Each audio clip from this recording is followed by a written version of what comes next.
San Diego, it's time to fire it up. From the beaches to the ballparks, from the Gaslamp to North County, no one knows America's finest city like he does. You can't just punt on a Manny Machado prime year.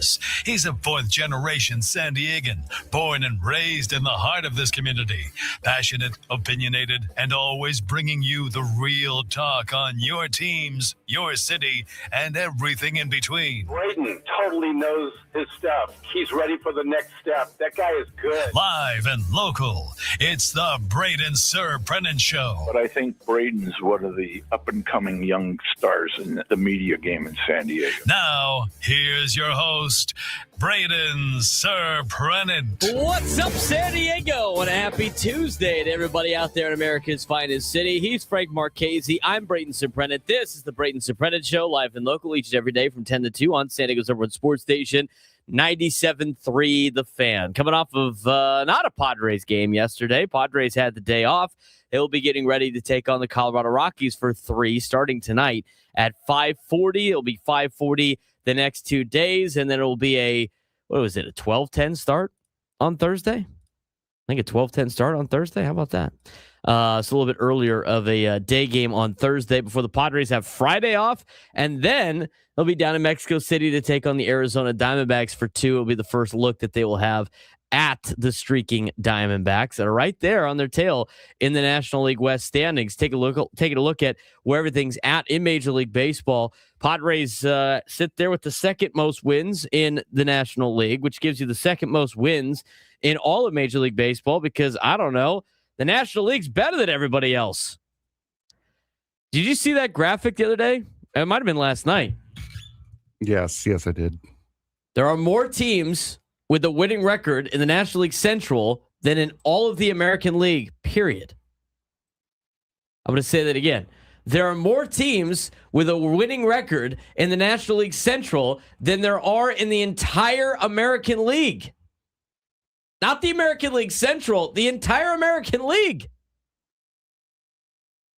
There are only 4 teams in the American League yesterday that had a winning record. That's now changed because the A's won. So now there's 5. So now there's just this same amount of teams in the National League Central with a winning record as there are in the entire American League. Frank, can you name me the 5 teams in the American League that have a winning record? I would assume the division leaders. So it'd be the Yankees. Yep. Guardians. Yep. Tigers. Tigers also, but they're not a division leader. No, I know they're not a division leader. But yes, they're also on there. You're missing 2 Texas. more. No, they're 500. Who the heck is leading it? Who the heck is leading the division then? In the American League West? Yeah. That ain't the Rangers. We know it's not the Astros. No, it's not Seattle either. It's not Seattle. Angels are 500, just below. They're below 500. Is it really the A's? It's the division? A's. Wow. Los Oclamento A's won last night. They're now 12-11. Wow. They got a winning record. You're missing 1 team. American Baltimore? League East. Nope, not Baltimore. They're a game under. The Tampa then. Tampa. Tampa's 12-10. Son of a gun. How about that? How did the Marchese family enjoy lasagna and NHL playoffs? Did you watch any of the NHL playoffs? Very much so. I enjoyed both. Got to see a couple of the games. I was half paying attention to the games though. I was watching in between softball, so that was difficult because I was trying to flip TVs at the Poway Sportsplex to where the Ducks were playing. Tough loss last night for the Ducks. They almost were able to steal one in Edmonton. They scored 3 goals in the second period, took a 3-2 lead, and then gave up 2 goals late. They just got to win. But again, when you're a road team in the playoffs, you got to win 1 out of the 2, and you can feel a little bit better about yourself coming back to Anaheim or coming back to your home ice. So we'll see how they do on Wednesday. But they changed, Frank. They changed the TV channel for the Ducks game like 4 times. What? It was supposed to be on ESPN2, but I think it was Carolina. Who was Carolina playing? Ottawa. That game was running late, so they moved it. They got bumped to ESPNU. As you do. And then ESPNU? They got bumped to ESPNU, so they started on ESPNU, and then they jumped back to ESPN2, and then they booted them again because of some other game that they wanted to have on ESPN2, so they moved them back to ESPNU, and then one more time, they moved them again back to ESPN2 at a different spot. I was like, I'm not going to tell the guy at the Sportsplex to constantly be changing the channel, so I had it on my phone, and it just was bouncing back and forth all day. If I'm the NHL, I'm losing my mind. That you're bumping. You were losing your mind. I was losing my mind trying to follow a playoff game. You're bumping an NHL playoff game to ESPNU. First of all, for what? Draft coverage on ESPN and some. No, they had other games on. I think I don't know. Well, maybe they didn't have anything on ESPN yesterday. But if you look at the breakdown from yesterday, they were bumping all over the place. Ducks were supposed to be on ESPN2, but unfortunately, Senators and Hurricanes got put into two overtimes. That's understandable. So they kept bumping them back and forth. So they put them on ESPNU, and then when the Senators and the Hurricanes were at intermissions, they bumped the Ducks and Oilers back to ESPN2, and then they would bump them back to ESPNU, and then the Senators-Hurricanes game finally ended, and they put them back on ESPN2. Why wouldn't... Okay. You know what makes that look so much better on ESPN if they simulcast it to ESPN2 and U at the same time? I know. So this way you don't have people jumping back and forth, because after the third time I'm like, forget it. I'm not watching this anymore. Right. Absolutely. I watched Victory Plus for all the regular Ducks games. I didn't want to download it to my phone. It's on my smart TV somewhere. And you know what I'm not going to be able to do?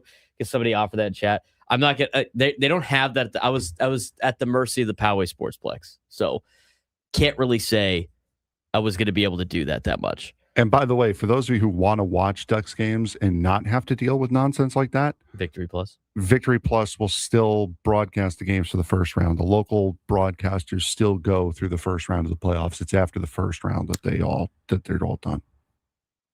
Not only can you watch the Ducks, you can watch all the Stars games on there. I'm pretty sure the Rangers play on there too. It's all free. Oh, there you go. Yeah, if you want to watch all the Dallas teams on there too, they're part of Victory Plus. You can watch all their games for free as also. So I was doing that last night, watching some hockey. Tough loss last night for the Ducks. They lose game 1 to Edmonton, but that's not where I wanted to start the show. I want to start the show with, we got a call yesterday about it. I just saw him up there on MLB Network when it came to best OPSs for visiting teams at Nats Park. They're talking about Matt Olson, but Manny Machado was on that list. I kind of want to start the show with Manny Machado. I heard, we hear this every single April, do we not? Every single April. And San Diego, I've heard enough already this April. I've heard enough about Manny Machado's slow start. It's some kind of crisis. This isn't new. This is new information. We haven't seen this movie before because, frankly, we have. And not just once, but multiple times. Not once, not twice. This is the Manny Machado experience, if you will, every single year. There's been a couple of outliers mixed in, but let's ground this in reality. We're sitting here in April. Everybody's watching batting average like it's a stock market, and Manny's number early, yeah. Don't blow you away, his numbers. We've seen 230s, 250s, and even worse stretches in April. And this year, kind of the same story. Slower out of the gate, not driving the ball consistently, some swing and miss, a little frustration. And what happens? Well, we get people that start to panic. But if you actually follow the track record, if you actually look at the Padres years, 2019 through now, for Manny Machado, it tells you something very clear. It's not really a red flag that Manny is struggling in the first couple of months. It's relatively a pattern. I mean, go year by year. 2019, first full year in San Diego. April, not great. He ended the year with 32 home runs. 2021, same thing. April OPS, barely over 700. He finished with 28 homers in an all-star season. 2022, slow again. And then suddenly he's an MVP candidate, finishes second in the National League. Even a couple of years ago in 2024, people had questions early. He still ends up with 29 home runs and over 100 RBIs.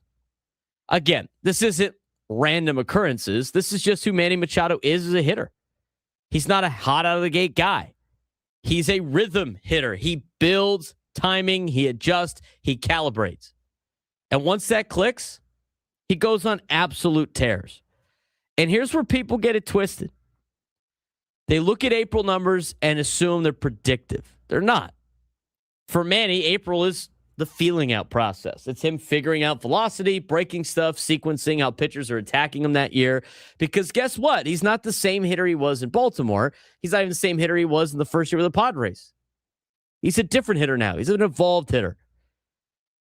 And if you want proof that this is bigger than just San Diego, go back to his Baltimore days. Same thing. Slow starts, big finishes. This is a decade-plus trend. So if you're expecting him to suddenly be a 330 hitter in April, you're just not paying attention to what Manny Machado has done. Now, here's why I'm actually optimistic right now, because of what's coming next. Altitude. Got a trip coming up to Colorado. Play them tonight. You got games coming up in Mexico City. And if there's one thing that can jumpstart a hitter, it's thin air. Let's talk about Coors Field. Manny Machado at Coors Field in his career, we're talking about a guy hitting over 300. OPS pushing 900. Slugging over 500.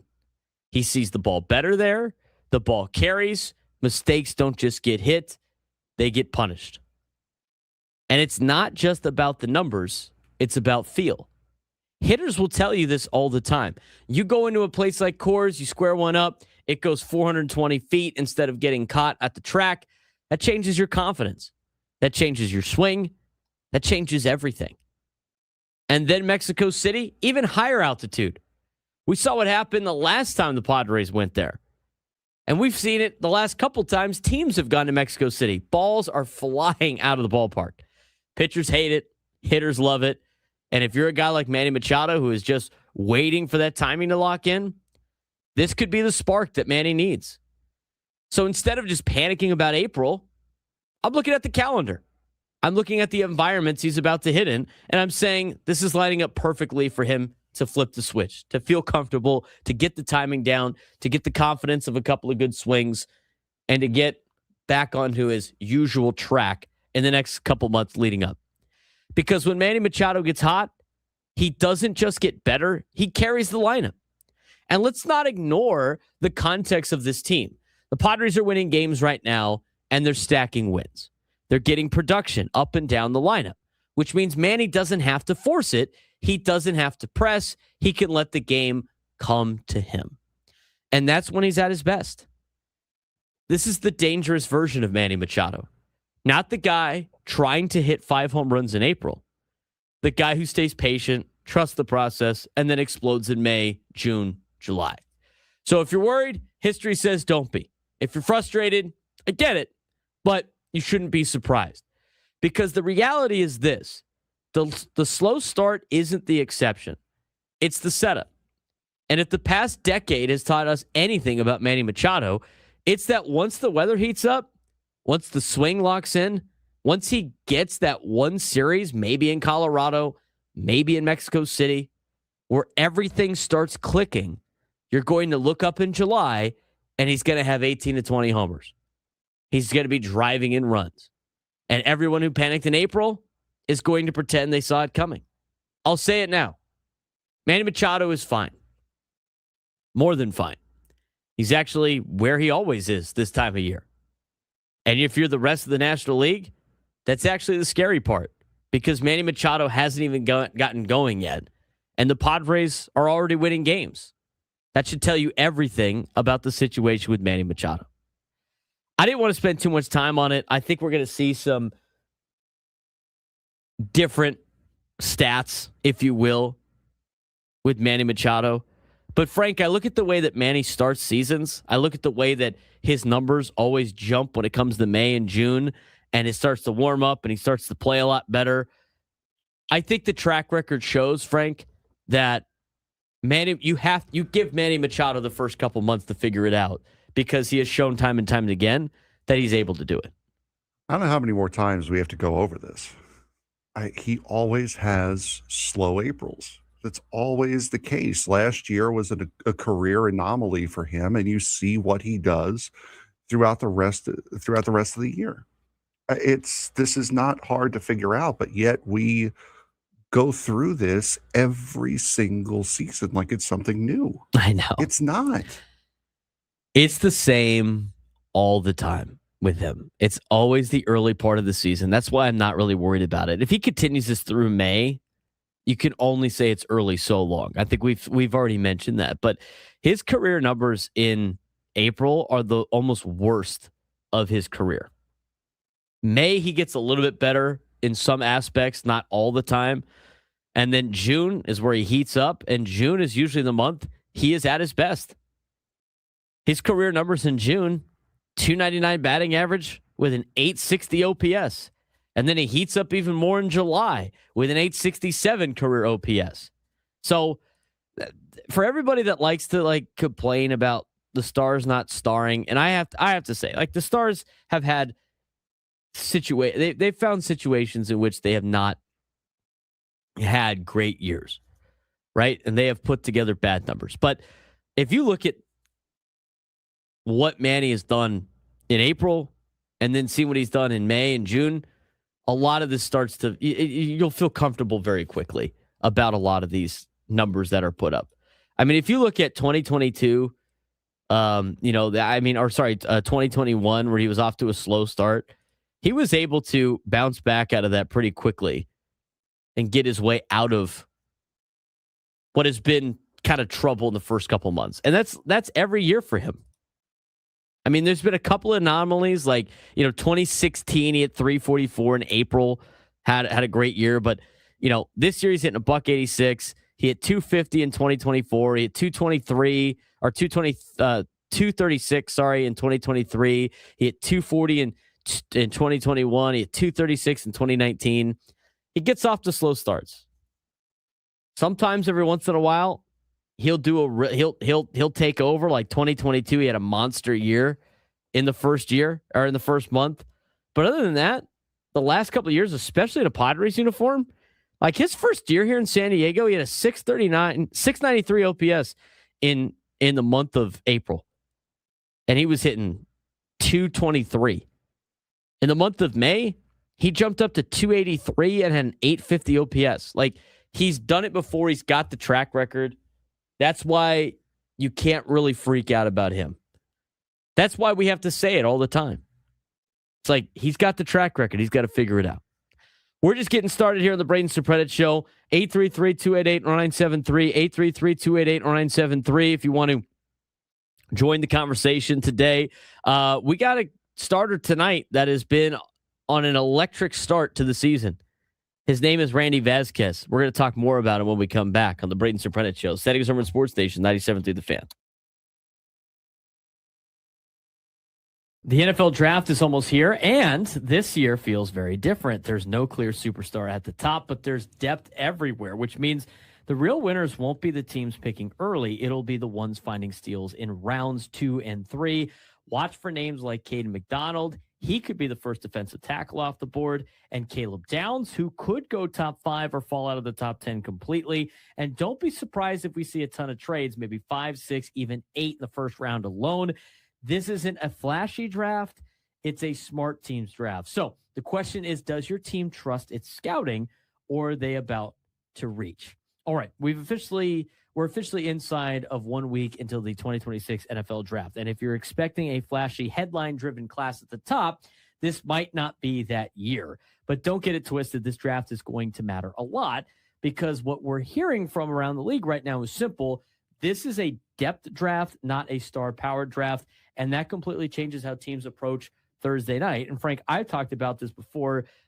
Adam Klug's talked about this. Everybody that watches the NFL knows this is not a big draft. It's not like a big storyline draft. It doesn't have too much juice to it. Yes, it will be an NFL draft. Yes, NFL fans are going to be excited to see what their teams get. Yes, college fans are going to like to see where their players end up getting drafted. But overall, not a lot of hype around this year's draft. No, there's really not. There's no unanimous number one type buzz. No generational quarterback dominating the conversation. Instead, you have front offices looking at a board where the talent from pick 10 to 50 really isn't all that different. And when that happens, two things follow. Usually trades really go up and mistakes also really go up. When you're we're already hearing that there could be anywhere from 5 to 8 trades in the first round alone. And with teams like the Cardinals and Browns potentially looking to move back, while the Cowboys and Jets could be looking to try to move up to grab value before it disappears. So don't expect a quiet draft night, because it could be very, very chaotic in Pittsburgh. The real value in this class is day 2, rounds 2 and 3, and that's where scouts believe you find starters and maybe even stars. Keep an eye on names like Chris Bell out of Louisville, Avion Terrell out of Clemson, and D'Angelo Pounds out of Indiana. These are the types of players that might not go round 1, but could end up being better than half the guys who do. And we see this every year. Teams that draft well on day 2 are usually the ones playing deep into January because they're loading up on depth. You can find a lot of depth guys in the middle of a lot of different drafts. And you also want to look at linebackers, DB types, running back types. These are the ones not only that fill out your roster, but also help you a lot with special teams. You can find a lot of those players in the middle rounds, the non-sexy picks, if you will, that nobody likes seeing go in the first round. I like being able to draft guys like that a little bit more so, and always draft best available. Otherwise, you're getting into a jam. The teams that usually run into the biggest mistakes are the ones that look, oh, we got to get a receiver playmaker because that wins the press conference, but that doesn't win you a lot of games. The biggest weakness, though, in the draft, defensive tackle, and that's an area that a lot of teams need. Yeah, there's no dominant can't-miss interior guy this year, but one name continues to come up as the safest bet to go in the first round. That's Caden McDonald. He's not flashy. He's not a pass rush monster, but he's a true run stuffer. And in today's NFL, that still has value. He could sneak into the back end of the first round, or at worst, go early in the second round. And that's part of the reason why you saw the Cincinnati Bengals going after a guy like Dexter Lawrence from the New York Giants last week, was to try to fill that void that they know they're not going to be able to get during the draft. Players with there's a lot of players that have wild ranges because that's just how unpredictable this draft's going to be. And this is where things get even more unpredictable. Take Caleb Downs, for example. He can go as high as number 5 in the draft. He can also slide outside the top 10, depending how the big board breaks. Then there's Jordan Tyson. Talent-wise, he's a top 15 player, but he's got injury concerns, and that could push him into the second round. Kenyon Sadiq feels like one of the safer bets, a mid-first round tight end in a class that doesn't have much depth at that position. So you've got a lot of volatility, and that's what makes this draft very fascinating. So a few teams to really keep an eye on. Your New York Giants at number 5, Frank. Yeah, they'd love to track back, but if they stay, Caleb Downs is very much in play, and they also have the number 10 now after trading Dexter Lawrence. The Pittsburgh Steelers are at number 21. No clear direction. They still don't know who their quarterback is. They filled needs in free agency, so this could be a true best player available pick for the Steelers. And the Philadelphia Eagles coming in at number 23. Don't be surprised if they go back to the trenches. Offensive line is very, very much on their radar, especially at the back end of the first round. Never have too many linemen, man. You always got to load up on the linemen. So this draft is less about hitting a home run at the top and more about stacking quality across. 10:23 on a Tuesday. I hate losing stuff. It drives me nuts. I've done this before. I lost my ID, which is such a pain. Such a pain. It's probably somewhere in my whatever. I was trying to trace my steps. Mm-hmm. And I have it in a part of my wallet that I only use to access work, like our key card. And I didn't use the key card yesterday because I walked up with Frank. Frank used the key card yesterday. So I haven't used the key card since Friday. But I had my ID over the weekend. I had to use it over the weekend. I might know where it is now. That's the last time I had to use my ID. I might know where it is, which works out because that happens when you already sign up immediately to get your replacement you will immediately find your other one. I know exactly where it is now. I'm glad I did that. I was really bringing this up to make fun of Adam because I said, like, I've lost my ID. It's not in my wallet. And he responded with, why don't you just put your ID in your wallet? I do. It's not there. Hence the problem that we have of me not having my ID because it's not in my wallet. Are you raising your voice at me? I don't think he heard me the first time. I literally felt like, oh, what's that evil character from SpongeBob? Plankton? No, the guy that they defrosted, Mermaid Man and Man Barnacle Ray? Boy. Yeah, Man Ray, where he's got Patrick's wallet. This is your wallet. No, it's not. Is this your ID? Yeah. It found it in your wallet. Yeah. So that would assume that would make this your wallet. Makes sense to me. So take it. It's not my wallet.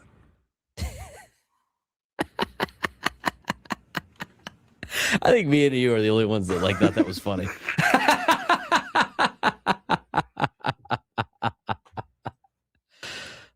You know what? How old are you, Frank? 32? 31? 33. 33. I'm 31. There's got to be some 30-something-year-olds driving around that think SpongeBob jokes are funny, but it's not my wallet.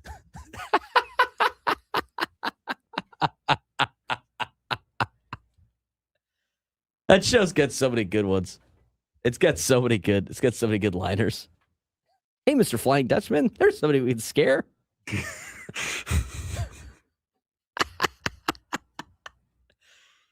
The only way out is through the perfume department. I tell you what I do all the time? So kids don't want, the high school kids I coach, have never watched SpongeBob ever. When I try to set up a drill, Frank, to do okay, I need half of you on the number 10. I need half of you in between the hash mark and the sideline on the number 20. Half you on the 10, half you on the 20. Half you on the 10, half you on the 20. The lid, Patrick, the lid.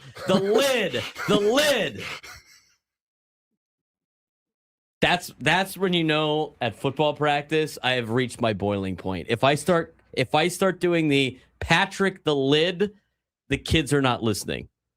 And we're going to start doing up downs. Is mayonnaise an instrument? Horseradish is not an instrument either. Boo, this guy stinks. Let's get to Brandon in Carlsbad. Brandon, what's going on, man?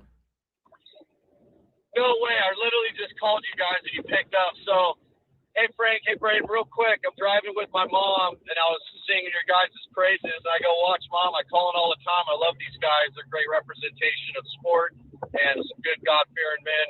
Say hi, Mom. Hi, guys. Well, hello, Brandon's mom. It's great. Hi. So, just wanted to call and give some love and support. Plug in the Surprenant show. What's up, Frank? Did we start the Let's Be Frank segment yet? Just asking. Other than that, let's go Padres today. Much love, you guys. God bless. Thank you, Brandon. Appreciate it. That's someone that probably enjoys the SpongeBob references. Does Brandon's mom have his energy on YouTube? The YouTube chat. Go Aztecs. Firmly grasp it. Oh, man. You know what? I'm glad that some people like the SpongeBob references today. I'm hovering over the button. I'm not going to press it, though. Firmly grasp it. Just don't stop saying it. The chocolate salesman one was great, too. That was an all-timer. Just lying. Just lying about the chocolate. Chocolate! All right, I'm done. I'm done with the SpongeBob stuff. Let's talk about Randy Vasquez. Randy Vasquez has had a pretty awesome start to the season. Now, his last start was not that great in comparison. Okay, he got knocked around a little bit. But there was an interesting article written, was this today or yesterday? It was this morning from Max Ralph on MLB.com about how Randy Vasquez has quietly become a breakout hero for the Padres who's desperately needed him in the early weeks of the season. Obviously, with the injury considerations, Vasquez, of course, was traded to the Padres from the Yankees in the Juan Soto trade. And right now, he's 1-0 with a 2.49 ERA. And what makes this more than just a hot start to the season and more than just a, whether or not it's hot start luck, is his underlying improvement. So we have gone through a lot of Randy Vasquez's metrics on this show, after starts of what he's been able to do. But Max was able to, Max Ralph went in and did a deeper dive into what has made Randy Vasquez a lot better this season. And he's throwing significantly harder, which is something that we've talked about too. His four-seam fastball is averaging 94.8 miles an hour, up from 93.5 in 2025. And that jump started trending upward last September.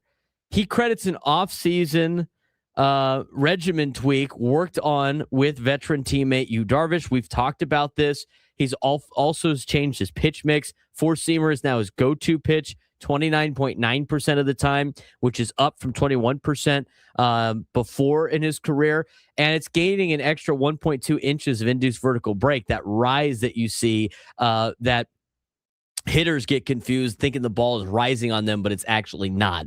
His changeup is 1.2 miles an hour harder, and he's nearly doubled its usage, up to 13.1% versus the 6.9% he threw it last season. Now, again, early sample size, we'll see if that changes over the year.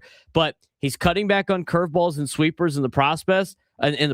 He's done a lot of fastball change, but the results are eye-popping in this small sample. Opponents are swinging at pitches outside the zone on his fastball chase rate at 33.3%. His whiff rate on fastballs is 30.2%. Changeup chase rate is at 27.8%. And the whiff rate on the changeup is 50%. 50% of the time, batters are whiffing at his changeup. None of these numbers were even 20% for him last year in 2025. That was the year that we were watching him labor through outings, thinking he was just like sneaking out. I don't know how he was sneaking out of these outings alive with the way that he pitched. He's still getting ahead in the count at a strong 62.2% first strike clip. He's living outside the zone more, and hitters are expanding the zone against him 6.3% more often, especially on that changeup, which he's only throwing in the zone 21.7% of the time. Advanced metrics paint a fascinating and slightly conflicting picture. In 2025, Vasquez posted a 3.84 ERA despite ugly expected numbers. This is what scared everybody. 5.37 expected ERA, 4.85 fielding independent pitching. In 2026, his fielding independent pitching is sparkling at a 2.67, yet his expected ERA still projects regression at 5.38. He's inducing career high weak contact at 7.1% and is slightly more ground balls, but he's also throwing a high 17.9% barrel rate. Bottom line is he keeps getting outs and winning games, even if the expected stats warn that some regression is coming. Is Randy Vasquez in a position to be that Padres top of the end starter? I don't know if he's ready to be an ace yet, but I definitely think he has improved his mark to be in the conversation of a top three pitcher in this organization for the next couple of years. And I think Randy Vasquez has done a really good job in developing. Now, he's got to be able to bounce back after his start he had last week that wasn't very good. And we'll see what happens. But the way Yu Darvish has flipped Randy Vasquez into a top-end starter, I think is really good for the Padres. And who said it at far corner, Frank? Who said it? Randy Vasquez could be in for a good year. I think we both did. We did. Right, but too early. Yet again. When we come back, we're going to dive into the Padres grinding out some wins while Stars still find their way. Padres still being able to be successful is great. And you know what? It goes off of like what we talked about in the open about Manny Machado. Usually when Manny Machado gets off to a slow start, Padres get off to a slow start. But the Padres are not off to a slow start. They're right there with the second most wins in Major League Baseball. We'll explain how they're winning games despite their stars not starring, which was the big topic of discussion during this offseason. We'll discuss when we come back on the Braden Surprenant Show, San Diego's #1 sports station, 97.3 The Fan. College football might be starting earlier, and it's about a lot more than just the calendar. The NCAA is proposing a new schedule that would kick off the season before Labor Day starting in 2027. But here's the key change. Teams would get 2 bye weeks instead of just 1. Coaches are calling this a player safety win, saying the current schedule makes it too much of a physical and mental toll. And that part is true, but let's be real here. This also opens the door for something bigger, something that they actually want, and that's more flexibility in the schedule to make more room for the college football playoff and expansion. More games, more TV windows, more money. So the question isn't just about when the season starts, it's about where college football is headed. Is this about protecting players or building a bigger business? College football could be heading for a pretty significant change, and it might start as soon as 2027. The NCAA Football Oversight Committee is recommending a shift in the official start of the season, moving kickoff to before Labor Day weekend. Under this proposal, the season would begin on Thursday of what we currently call Week 0, Frank. Yeah, now at first glance, this might not seem like a huge deal, but the structure behind it is where things get interesting. Teams would still play a 12-game regular season, but instead of cramming that into a tighter window, they would have 14 weeks to do it. That means 2 bye weeks instead of 1, which is something coaches have been pushing for. Clark Lea for Vanderbilt's head coach is a member of the committee. It was pretty clear about why this matters. He called the current setup a health and safety issue, pointing out the physical, mental, and emotional toll on players when there isn't enough recovery time, especially with roster limits and tougher conference schedules. So from a player standpoint, this looks like a clear win, but there's another layer to this. By starting the season earlier and building in more flexibility, the NCAA is also creating space for potential changes to the postseason, specifically the college football playoff. Right now, the playoff sits at 12 teams, but expansion is already being discussed. And if that happens, you're going to need more room on the calendar, obviously. This proposal does help solve that. It also keeps some traditions intact. Conference championship weekend stays untouched, and the Army-Navy game would still have its own standalone spotlight. Another notable piece here, the NCAA wants to eliminate special waivers that allow teams to start even earlier than the official date. We've seen more of those in recent years with games being played in late August, even internationally. This move would standardize the schedule and bring some structure back. For this to become official, it still needs approval from the Division I Council, which is expected to review it in June. Then this, of course, is for the next season in 2027. I'm not against this. I don't mind it. I think you got to redo the schedule because I also think you need to be done as quickly as possible where you're not having these playoff games go deep into January. Get this thing done in one semester so you can get everybody on the same page so the transfer portal doesn't open until after the conclusion of the college football national championship. If it was up to me, I would have the national championship every year at the Rose Bowl. And if that's not the case, I would have it end on January 1st every single year. Let's get this calendar moved up. I think they need to take it a step further. I mean, the conference championship games are utterly ridiculous at this point as well. I don't even think they're really the big money grab for a lot of these conferences anymore, because for all the people that spend money on watching their team play on the road, a lot of the teams that are playing in these conference championship games are already going to be in the playoff. And so why would I spend money to watch a championship game that doesn't matter when I know I'm going to have to save money to watch my team play in the college football playoff? Yeah, and also to that, I mean, it makes sense in a situation like this, the Sun Belt, where they have conferences, where you have the East and the West Conference. Winner of each one takes on each other in the conference championship. They're the only conference that does that. So I mean, you already have a conference winner. It's just playing the top 2 teams in the conference. So yeah, I can see that game possibly being phased out.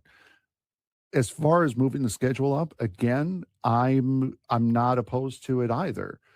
If you're going to, what I think this really sets up the expansion of the college football playoff, which is going to be coming further down the line. I think it's going to end around the same time, but with room for the expanded college football playoff. You're probably going to add more bowl games in that as well, especially with rumors that have been going around here over the course of the weekend. So yeah, I think this was a move that was going to happen, and I think should have no problem going through the rules committee. The more the NCAA or whoever wants to run college athletics and college football centralizes all the rules so the conferences don't have all different rules and making this chaos, the more centralization that they can do, whether it be scheduling, playoff, how many teams, this is all stuff that needs to be in place to make this a better game. And in my opinion, I think this is a step in the right direction. They're not going to be able to flip it overnight, but I like the direction they are going in with college football right now of adjusting the schedule, trying to change things, making sure the portal. If they're going to be a professional league, it's time to start putting in rules like a professional league. And I think this is a step in that direction.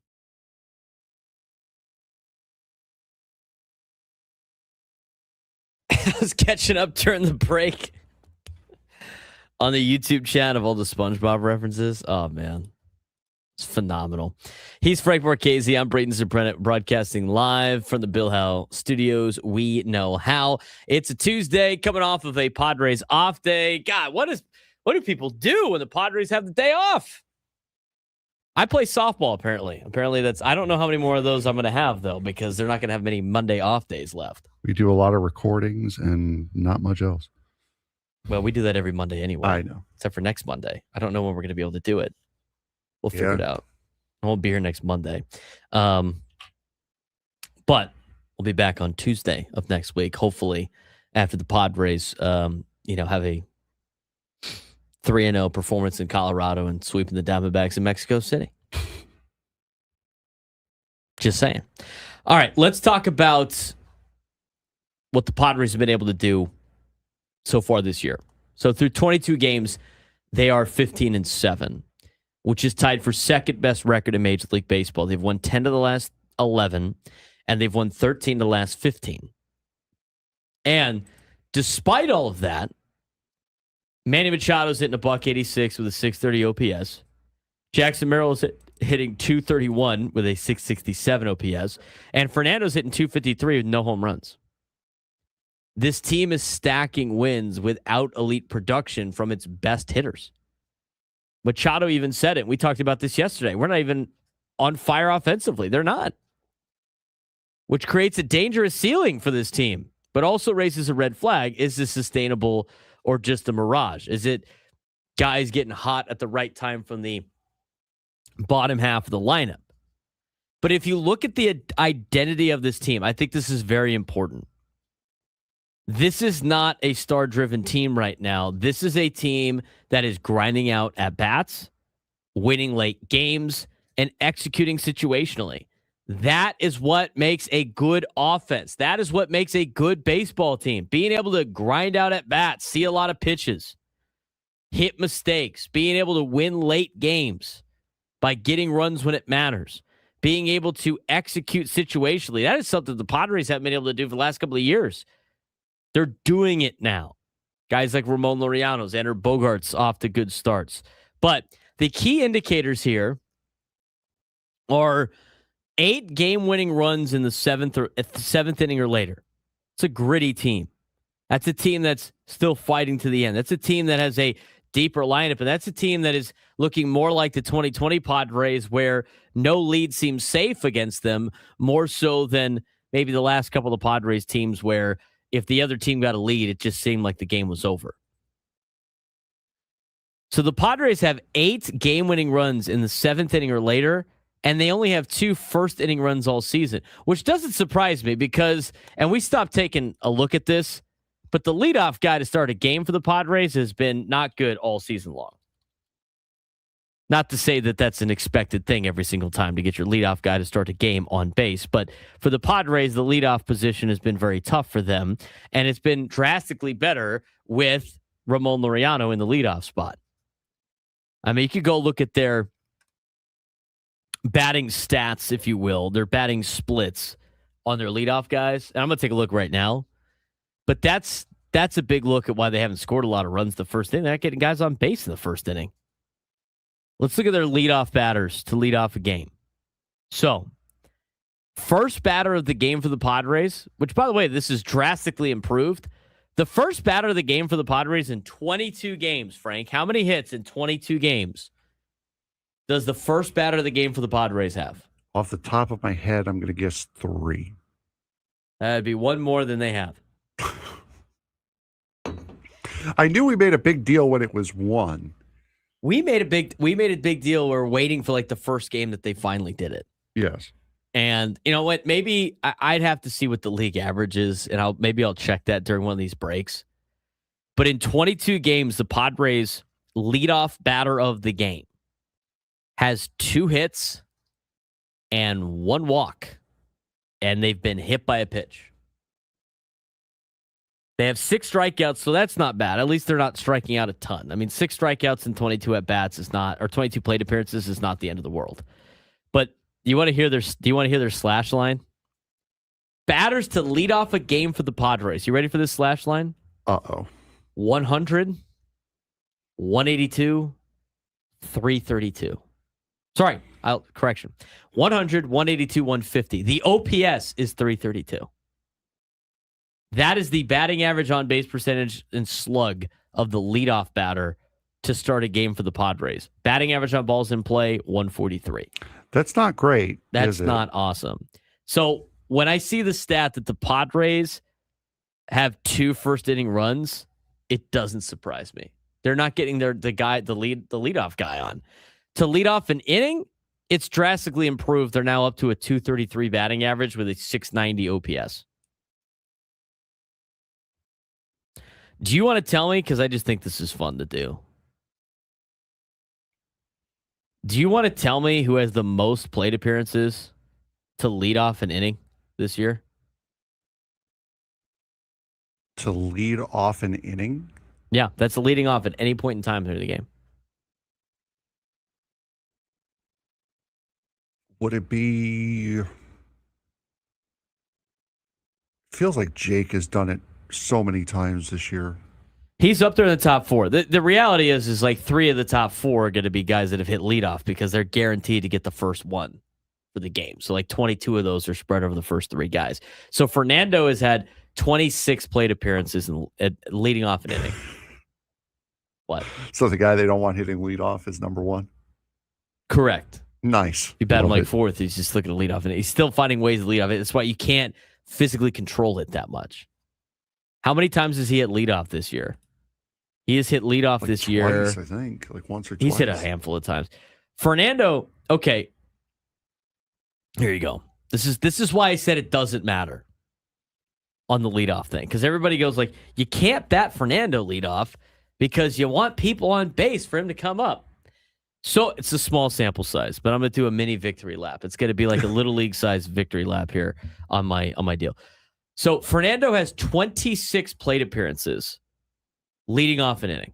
Mm-hmm. 5 of them are because he led the game off. So only 5, which is a small number. Ramón, he has more time. He has led off an inning more times than Ramón Laureano, who has led the Padres in leading off in games. Yeah. You know who number 2 is? I would have to assume it's Manny in that case. Yeah. Manny has led off an inning the second most out of any Padre this season. 25 at bat or 25 plate appearances. In a leadoff role, he has had the exact same numbers as Fernando.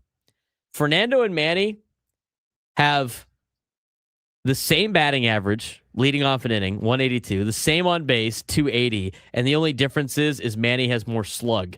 He's slugging 273 as a leadoff guy, and Fernando's slugging 227.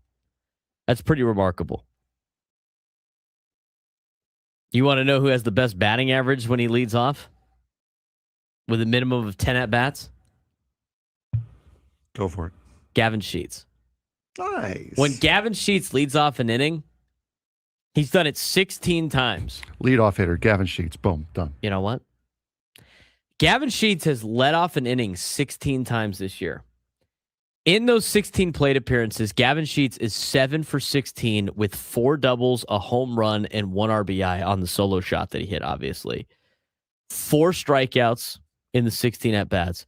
He's hitting .438 with a .438 on base, an .875 slug, and a .1313 OPS with a .545 batting average on balls in play.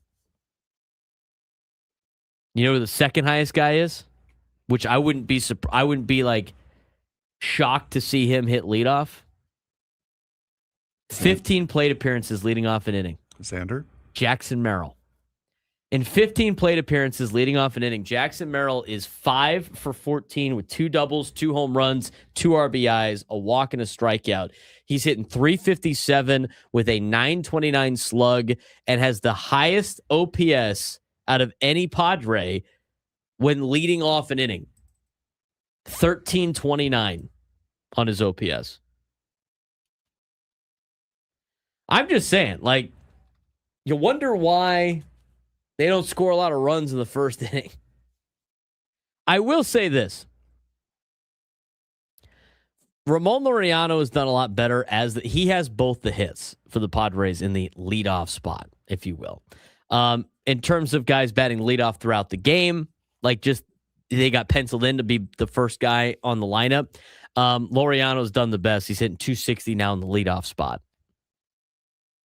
He's 13 for 50 with a .324 batting average on balls in play. I know I kind of went on a little bit of a tangent there, but I think it reiterates why the Padres have 8 game-winning runs in the 7th inning or later and why they only have 2 first-inning runs all season. They're scoring late. They are beating teams despite quality starts, too. Like, the other teams are giving you quality starts. They're 6-6 in those games. So they're not dominating a lot of these games, but they're outlasting a lot of teams. And I think that is a recipe for success in the long term. The other thing, too, we talked about this briefly yesterday with this team being good and why they're winning, the defense. The defense is elite, and it's kind of underrated. 11 straight games without an error. Merrill has robbed 2 home runs in a week. Opponents are just 12 for 19 in stolen bases, which shows you how good Freddie Fermin and Luis Camposano have been behind the plate. And this is quietly carrying the team, too, because they're preventing runs, they're keeping games close, and they're allowing late-game execution to matter. I mean, they're kind of playing some playoff-style baseball right now in April, and they're finding ways to win, Frank, with grinding out at bats, playing good defense, and getting good pitching from a bullpen that has been absolutely dominant.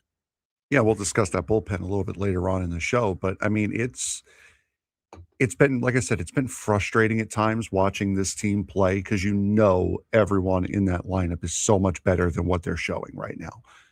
And it's just the start to the season, so you kind of understand it. But it's going to come around. It is going to come around for this team offensively, but right now they're doing everything else right that they need to be doing in order to pick up the slack for that offense being below average right now. What do you think about perceived to be below average? We didn't really make a segment out of this, but we just kind of discovered. What do you think about the players leading off an inning? Just have all 9 of them go up as the leadoff hitter, just one after the other, and just see what they do. There's only been a handful of players that have done it consistently. Like anybody that hasn't done at least 10 times, I think it's not worth even looking at. Andujar, France, Fermin, and Bryce Johnson are all under 10 times they've led off an inning. Bryce Johnson's 2 for 2, by the way.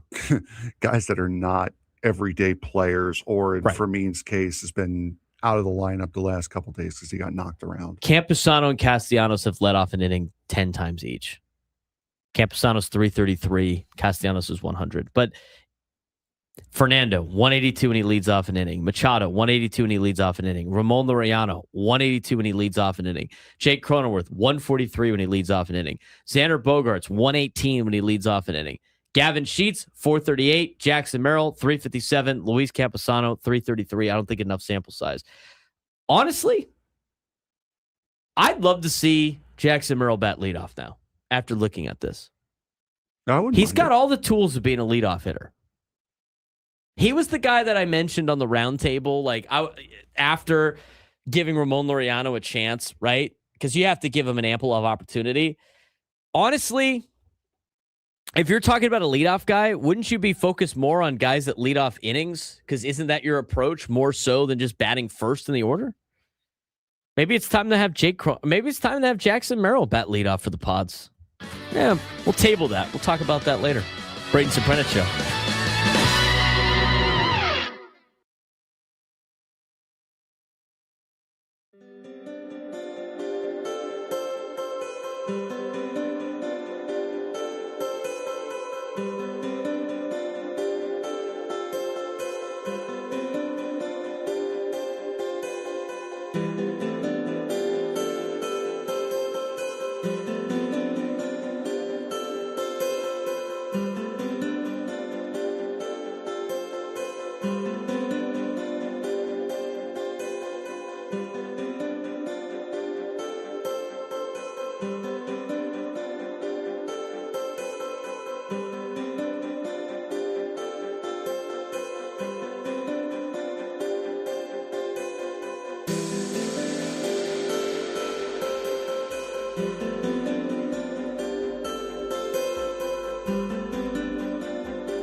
He's Frank Marchese. I'm Braden Surprenant. All of our guests join us on the SDCCU fan hotline. It's not Big Bang Banking. It's better. We are broadcasting live for the Bill House Studios. We know how.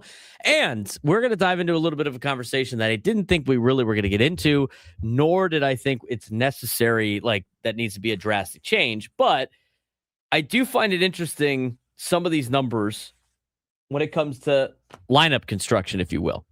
So I'm going to ask the question. And if you're on YouTube and you want to give me your thoughts, go ahead, throw it in the YouTube chat. If you're driving around, you want to be part of the show, but you don't have time to call, you can throw your text on there on YouTube. Don't do it while you're driving. Do it later. But that's the easiest way to communicate with the show, is jumping on YouTube. It's great. I think a lot of people enjoy watching on YouTube. And if you haven't done so already, go to youtube.com/@B_SURP, and you can find all of our content on there. You can also find our stuff on that 97 through the fan page. But if you go on there, subscribe to our channel. We got 1,030 something subscribers now. It's great. We post a lot of videos on Mondays that we slowly air throughout the week. If you're a member, you get first access to all of those videos. We're trying to get enough members to do a members only stream. We'll start doing those once we get to a certain threshold that we're trying to reach. Yes, I'm working on the members badges and all that other fun stuff. We're going to try to get that out there as well. But we have already posted. We're almost the next two videos we post, which will probably be Wednesday's show, Frank. That'll be our 600th video we have posted on YouTube. How about that? All right, 598 videos so far. But you could go on there and chat with our show. Sometimes we throw polls up on there as well. It's fun. YouTube.com/@B_SURP. Follow our streams. Turn your notifications on. You get notified every time we post new videos, and we do that a lot on this show. We have a lot of extra content that we like to post on our YouTube page. Plus, if you missed any of the show, while driving around, you could go on there and check out what we have been able to do. 1,032 subscribers now. We appreciate you guys doing that for us. Thank you very much. All right. So I'm going to ask this question to the YouTube chat. If you want to tweet at us, you can at B_SURP. If it's easier to do that way, at B_SURP show. Follow the show on Twitter as well. If you're watching on X right now, feel free to leave a comment. Same thing on Facebook. I want to know what your opinion is on this. Okay. When you're making a lineup, because it's fun. We'd like to talk about lineups on here. We like to play manager a little bit. I think Craig Stam is doing a great job with his lineup at mixing things in. Everybody likes to have a little bit of input, obviously. It's fun to play manager. We're doing this for fun, not because we think that Craig's doing a bad job. When you're putting out a lineup, do you want your best hitter batting leadoff, or are you looking for somebody that is going to set the tone, get on base, set the table for the heavy hitters behind him? That's the question. So for the leadoff standpoint, are you trying to get your most dynamic player up there, your best player? You want to see him get the most at-bats as possible? Are you going to view it like that? Or are you going to view it a more traditional way of, let's get a table setter, a guy that might be able to steal some bases, speed guy, any way to get on base? Go ahead and give me your answer on those. Frank, are you with the new school way of thinking or the old school way of thinking when it comes to lineup making? Old school. I want a contact hitter with speed leading off. You want somebody to get on base. Yeah. So when talking about that, are you interested then in seeing the statistics of how players have done while leading off an inning? Yeah. Always interested in learning something new. Just because I prefer something one way doesn't mean I'm not amendable to change. Did you pull up these splits on Baseball Reference? No. Pull up these splits on Baseball Reference, because I want you to follow along and tell me, based on how these guys have done leading off innings, right? Because that would be the best way to fill that role, would it not? Mm-hmm. Would it be a guy that knows how to lead off an inning? Because I think your approach changes with guys on base. I think your approach changes a little bit when you are in different situations. The only time a leadoff guy is going to have that leadoff kind of mantra is when they lead off an inning and there's nobody on base. So where is it at? If you go to Baseball Reference and you go to the Padres page and you click on 2026 and then go to team batting splits, you can scroll down and they will have on their leading off inning, it will say first batter of the game, and then it'll have leadoff inning. And if you click on leadoff inning, it will pull up everybody's stats this season when leading off an inning. Gotcha. So once you pull that up, let me know and start looking at the data. I think you have to look at players that have had at least 10 plate appearances because it's a small sample. So Fernando has done it the most. He has had 26 plate appearances this year when leading off an inning. Manny's had 25. Ramón Laureano and Jake Cronenworth have had 24. 19 for Xander Bogaerts. Sheets has done it 16 times. Merrill's done it 15. Camposano and Castellanos has done it 10 times each. So those are the guys you're looking for. When looking at this information, and you look at some of the tools these guys have and what they have done while leading off an inning, the two best players in terms of average on-base slug OPS are Gavin Sheets and Jackson Merrill, are they not? Yes. Gavin Sheets, when leading off an inning, I kind of mentioned this in the last hour. Gavin Sheets, when leading off an inning, has had 16 plate appearances. He's 7 for 16 with 4 doubles and a home run. He has only struck out 4 times, which is the third highest out of all of these, actually fourth highest. So it kind of in the middle. He's hitting .438 with the same on-base percentage because he doesn't walk. He hasn't walked yet. And an .875 slug with a 1313 OPS. Total bases have been 14. His batting average on balls in play has been .545. Jackson Merrill, in 15 plate appearances, he is 5 for 15, 2 doubles, 2 home runs, 2 RBIs, 1 walk. He has only struck out once. He's hitting .357 with a 400 on base, a .929 slug, and a 1329 OPS. Based on that information and the old school way of putting a lineup together, I think you got to bat Jackson Merrill leadoff and see what it's like. Yes. What are your thoughts? I agree with that 100%. He's got to walk, less strikeouts. On base is going to be a little bit higher because of that. Slugging is higher than the Gavin Sheets because he's hitting doubles. Or he's got an extra home run. I would take Jackson Merrill as the leadoff hitter. Yes. I also think, because here's the other thing too, is with this new school way of thinking, isn't like Jackson Merrill's batting third on your team right now. That's been traditionally your best hitter.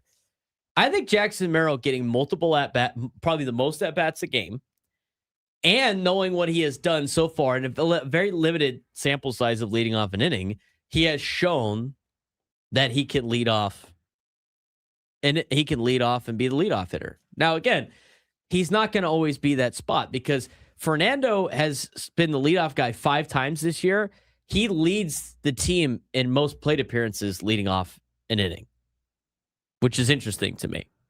But when you're constructing your lineup, I think Jackson Merrill's not bad. Look, like you're going to find some problem with all of these guys. Like somebody in the YouTube chat said, he swings first pitch too much. He's not going to grind out the at-bat. But Jake Cronenworth's going to grind out an at-bat, but he's hitting 143. Do you want him leading off at that point? I know his on-base is 250 when leading off an inning, but he's worked 3 walks, which is great. He sees a lot of pitches, but if he's not hitting the ball at all either, that also doesn't help out. 5 strikeouts as well. He also has 5 strikeouts. Correct. I mean, you look at Ramón Laureano's numbers, and right now he is batting leadoff, in my opinion, because of the fact that he has been a better hitter for the Padres, and he has had some success at leadoff spot. But Ramón Laureano leading off innings, 182 average, 250 on base, 227 slug, a 477 OPS. He has 6 strikeouts, second most out of any player on the Padres when leading off an inning, and he only has 1 walk, which is also a team low. So, interesting information when you're constructing a leadoff guy, correct? Mm-hmm. I'd like to see Jackson Merrill bat leadoff. Agreed. I'd like to see it a couple of times. Now, I guess you would have to go look to see what he has done in his career. I think that's probably a little bit more of a sample size, and maybe that's something we can look up real quick for Jackson. And maybe he's just gotten the benefit of 15 games. Because, again, it's a very small sample size when it comes to him batting, leading off an inning. Because if you want to go the traditional approach, again, this is why we spurred this conversation. then you would want to look at a guy that leads off innings, not just bats leadoff, because just batting leadoff, there's no guarantee you're going to lead off multiple times in the game. He started once as a leadoff hitter. He's 1 for 5 as the number one leadoff hitter in his career. He's led off an inning 174 times, 228 228 plate appearances, 215 at bats. He's hitting 293 with a .333 on base, .530 slug, and a .864 OPS. I mean, 13 doubles, 1 triple, 12 homers, 13 walks, 39 strikeouts. If you click on that particular stat, you can see all 3 years that he's done it. Yeah, that's what I did. Right. And he's improved every year with a leading off an inning. Now, he has had less opportunities in 2025 and 2026. He was hurt a lot of 2025. But he's improved his batting average. He's improved his on base. He's improved his slug tremendously. He's improved his OPS. He is getting better as a guy that leads off innings. I think it's worth giving him a chance to lead off a game and bat leadoff. I mean, it's not like, and I'm not saying it's broken, but Ramón Laureano leading off a game this year is hitting 200, and Ramón Laureano in the leadoff spot this year is hitting 260. He's not like blowing you off the page. He's still hitting very well. But if you have Merrill bat leadoff and have Fernando bat second and Laureano bats third and Machado bats fourth, I wouldn't mind seeing that lineup out there for the Padres. I really wouldn't. I think that would be pretty good to see. Now, somebody asked me, he thought it'd be interesting if you could find like who's not good with like 2 outs, like who's always getting out. I was like, I don't know if you can find that, but player with 2 outs. The worst player on the team with 2 outs, and at least is Gavin Sheets, which is also interesting. So with 2 outs, Xander Bogaerts has had the most at bats with 2 outs, which makes sense. He's batting 5th, right? Mm-hmm.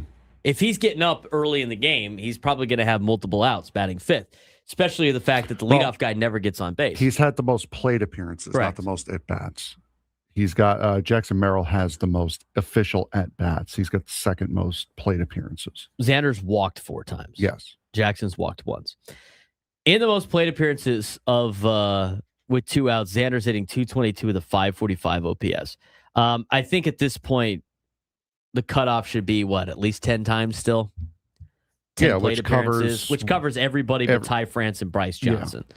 So if you go from that particular statistic with 2 outs, Ramón Laureano is your best hitter with 2 outs. Yeah, he is. He's hitting 370 with a 778 slug and an 1171 OPS. He's got 3 home runs, 10 RBIs, 10 for 27 with a walk and 9 strikeouts. He does have the 9 strikeouts. He does lead with the strikeouts, but the guy's been hacking up there with 2 outs. His batting average on balls in play, also team high, 467.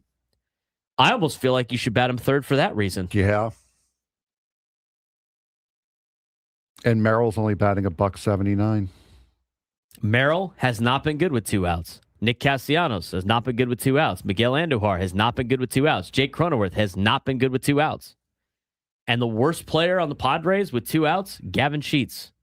Gavin Sheets with 2 outs, 3 for 20, hitting 150 with a 440 OPS and a 188 batting average on balls in play with 4 strikeouts and 1 walk. Your best players are clutch players with 2 outs. Laureano hitting 370. Camposano hitting 300. Now, his has been clutch stats, too. Manny Machado's been hitting 238. Fernando 238. Freddie Fermin 231. Xander 222. Everybody else has been hitting under 200. Bryce Johnson with 5 at-bats is 2 for 5. He's hitting 400, but he's only had 5 at-bats. Yeah, Cody, we're not doing... This is just an exercise out of pure fun. We're not saying that Stammen's doing anything wrong. We're just we're just looking at numbers, really, is all we're doing. So, we look at these numbers, I'd go Jackson Merrill batting leadoff. I'd go Fernando batting second. I'd go Laureano batting third. I'd have Manny Machado bat fourth. I'd probably then go to Xander Bogaerts batting fifth. And then you get to the 6-7 range, which is, Gavin Sheets probably sixth. And then your 7-8-9 is, who am I missing at this point? I'm missing a DH, Jake Cronenworth, and the catcher. So whoever your DH is, whether it be Castellanos or Andujar batting seventh. And then you go, I like the catcher batting eighth because even though Jake Cronenworth hasn't had great luck with a lot of stuff, he still does a good job grinding out at bats. I'd rather have him bat ninth anyway. So Merrill, Tatis, Laureano, Machado, Bogaerts, Sheets, Andujar, Campusano, Cronenworth. That's my lineup right now, based on the stats we have seen through 22 games. That's why I think it'd be very interesting to see Jackson Merrill bat leadoff. What are you at right now? Yeah, I mean, I liked what you put out. I think Merrill leading off, Fernando second. I still like Manny third and Ramon 4. 5 would probably be Sheets. I'd say Andujar has probably earned the DH spot, so I put him at 6. I'm trying to figure out who I'm missing. I'm sorry. Xander 5, Sheets 6. Your DH 7. Andujar 7. Catcher, and then Jake. So we're on the same page. Yeah, more or less. I think it'd be interesting if they saw this, I know they see this information, but I honestly think this is the perfect case, an example of why you have Merrill bat leadoff and you have Laureano bat in the middle heart of the order with what he has been able to accomplish, also with how good he has been with 2 outs. Interesting conversation that spurred up today. I liked it. 833-288-0973, 833-288-0973. Or, by the way, Frank, they can just continue what they're doing because, I don't know, they're 15-7. And they have the second most wins in Major League Baseball. Always trying to look for improvements, though. Always trying to look for improvements. I think this week would be kind of tough to do it because I think the high altitude would give you some false hope for a lot of results. I think you just let these guys go with what they've been doing. But I think it would be interesting to see Jackson Merrill bat leadoff. Like the title says, first of 5 games in zero gravity. When we come back, let's talk about the bullpen a little bit. Bullpen is carrying everything. Rotations looks pretty good too. We'll talk about the pitching as well as the next man up factor. Some of the other things that we've learned over the weekend for the Padres going into today's game against the Rockies. Braden Surprenant Show, Settings Room on Sports Station 97 through the Fan. The NHL playoffs are here. Round 1 is where predictions usually fall apart. Every series looks breakable on paper. You can talk stats, possession, matchups, but none of that guarantees anything once Game 1 starts. Carolina and Ottawa, tight series, but Carolina's structure and experience give them the edge. Pittsburgh and Philly, youth versus experience, but playoff habits still matter. Tampa Bay, Montreal, the Habs are rising, but the Lightning have been here too many times before. And out west, Colorado and Edmonton look like machines, but Dallas and Vegas are built for playoff chaos as well. Here's the truth. In the NHL playoffs, it's not about who's better on paper. It's about who wins the most important shifts when everything is on the line, and that's where seasons are decided. The NHL playoffs are here, and as we head into round 1 of the Stanley Cup playoffs, the reality is simple. Everyone's got a theory. You can break down puck possession, expected goals, forecheck pressure, special teams, goaltending toughness, you name it, and you'll find stats to support all of it. But the truth, once the puck drops in Game 1, none of it's guaranteed to matter the way you think it will. So instead of pretending there's a perfect formula, let's go series by series and lean into what actually feels most important heading into each matchup. Let's start with the Eastern Conference Series breakdown, Hurricanes and Senators, Frank. Yeah, Game 1, again, we're recording this on Monday. The playoffs had started on Saturday. So the Carolina Hurricanes right now lead this series 1-0 after beating the Senators 2-0. The Hurricanes are built on structure, depth, and relentless pace. They finished with one of the best goal differentials in hockey this season. But the Ottawa Senators are the trendy pick, and you get it. They're hot. They've got skill. Their blue line is legit. Still, there is skepticism here. Goaltending is the swing factor.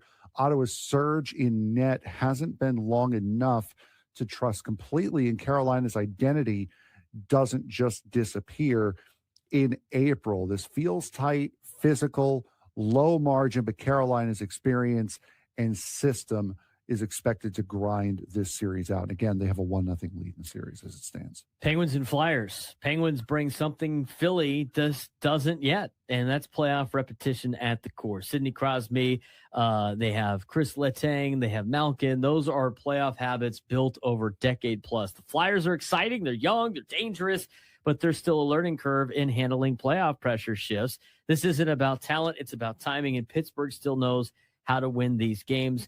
I like the mascot battle between the Pens and the Flyers. I think the stuff on social media for this one's been good.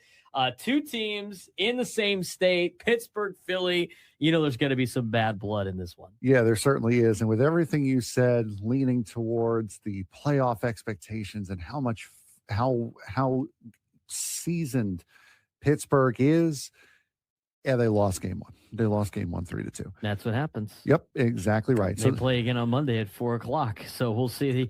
We'll see if Philly takes a 2-game lead in this or not. The Montreal Canadiens and the Tampa Bay Lightning. Canadiens won game one yesterday, Sunday, 4-1. So they lead the series. The Lightning are exactly what playoff hockey tests you. Again, structure, star power, and experience. The Canadiens are up and coming, fast, skilled, and dangerous, but the separator is that Tampa has been through this exact moment before, multiple times. If Montreal wins this series, they're officially ahead of schedule, but Tampa's core still understands how to close out tight playoff series. This one goes the full 7, but experience wins out late. So anticipating a 7-game series here with Tampa winning it, they're going to have to win in at least 5 now if they want to do it. Final matchup in the Eastern Conference. It's the 1 seed Buffalo Sabres in terms of their division winner. They're taking on the Boston Bruins, who was wild card number 1. Sabres are one of the most interesting teams in the playoffs. Speed, puck moving defense, and underrated depth scoring. The Bruins bring a different kind of problem. They're physical, structure, and they have elite goaltending. So this becomes simple. If Buffalo's defense activates and they survive the physical grind, they win. If Boston drags it into a war, it flips fast. Slight lean to Buffalo's talent carrying them through. Plus, they haven't made the playoffs in, 17, 18 years, whatever it is. Around there, yeah. Their fans have already been going bonkers it's been insane. in the first game, which is great to see. And Buffalo already took game 1. They have a 1-game lead in the series. Let's go out west, where the Avalanche have the number 1 seed in the Western Conference, winning the Central Division, and they host the LA Kings that, record-wise, Frank, the point system really benefited the Kings this year because they didn't have a lot of regulation wins. No, they did not. The Colorado Avalanche are just loaded. Top-end talent, depth scoring, and added center flexibility makes them a nightmare matchup. The Kings can steal a game, maybe 2, if everything breaks the right way. But over a full series, Colorado's faster, deeper, more explosive. This feels like a mismatch in playoff intensity. Avs won the first game 2-1. That was last night, again, as we record on Monday. So the Avs are already one step closer to the second round. All guests joining us on the SDCCU fan hotline. It's not Big Bang Banking. It's better. He's Frank Marchese. I'm Braden Surprenant. This is the Braden Surprenant Show, live and local each every day from 10 to 2 on San Diego's urban sports station, 97.3 The Fan. Juan Ruiz in the YouTube chat had a question for you, Frank. Will Inter get a goal against Como, or will it go to penalty kicks? They just beat Como 4-3, so I have all the confidence in the world that they will get an goal. I love when one stirs up the pot to Frank. The soccer S-talk that one dishes out makes me cackle every time. Yeah, I know. And that's where your comment in the chat came in, because you said he was talking S. I'm like, okay, cool. My team's about to win a league championship this year while his is sweating it out. So, that's... AC is still breathing down your throat, dude. They're not. They're right there. Games back. They're right there. They're not. They're 3 games back with 5 to go. Stirring it. What league are we talking about? Is this Serie A? Yes. All right. I got to get a Serie A team just so I could just join the S talk. If it's Juventus or Milan, I'm going to throw you out a window. My grandmother gave me a Juventus jersey a long time ago. That's cool. A long time ago. I never had. I don't know where it's at. It's in. As a Sicilian, I don't know if I can represent anybody outside of Sicily. Is there any Sicilian teams in Serie A? There are. Palermo. Not in Serie A. Palermo's in City B. They're on their way up, though. They have been in Serie A. They haven't been there for like a decade. But Palermo's on their way up. I like Palermo. I mean, I know the cities that my family's from. I don't know how good their soccer is. Sheffield any good? Probably not. Yeah, but Juan in the chat. City was 4 games back with 6 to go. Buddy, my team has won 20 Serie A championships. How many Premier League titles has Arsenal won? 20? Not 20. We have experience with this. You don't. Relax. Are you guys finished? I'm good now. Okay, I'm glad. Juan, are we good in the YouTube chat? Hopefully Juan's okay. All right, let's get to what we were talking about with the pitching staff for the Padres. Pitching did a great job over the weekend. Friday, it did not do a good job. But Saturday and Sunday, when the offense got a little cold again against the Angels, the pitching really took over. Michael King's got a 2.28 ERA, and he's not even sharp yet. Surviving without his A stuff, living in trouble, escaping damage, and facing elite pitching consistently. 9 starters with a 3.3 ERA or better is what the Padres have faced all year this year. Yet they got 2 guys that have a sub-3 ERA in their starting rotation, which is great to see for the San Diego Padres. Honestly, with all of the question marks, Frank, that we have seen, all the question marks that we have had with this Padres team going into the season about the starting pitching, they've had a pretty good start to the season for all intents and purposes. Yeah, absolutely. Now, not having Joe Musgrove or Nick Pivetta for an amount of time is not great, obviously.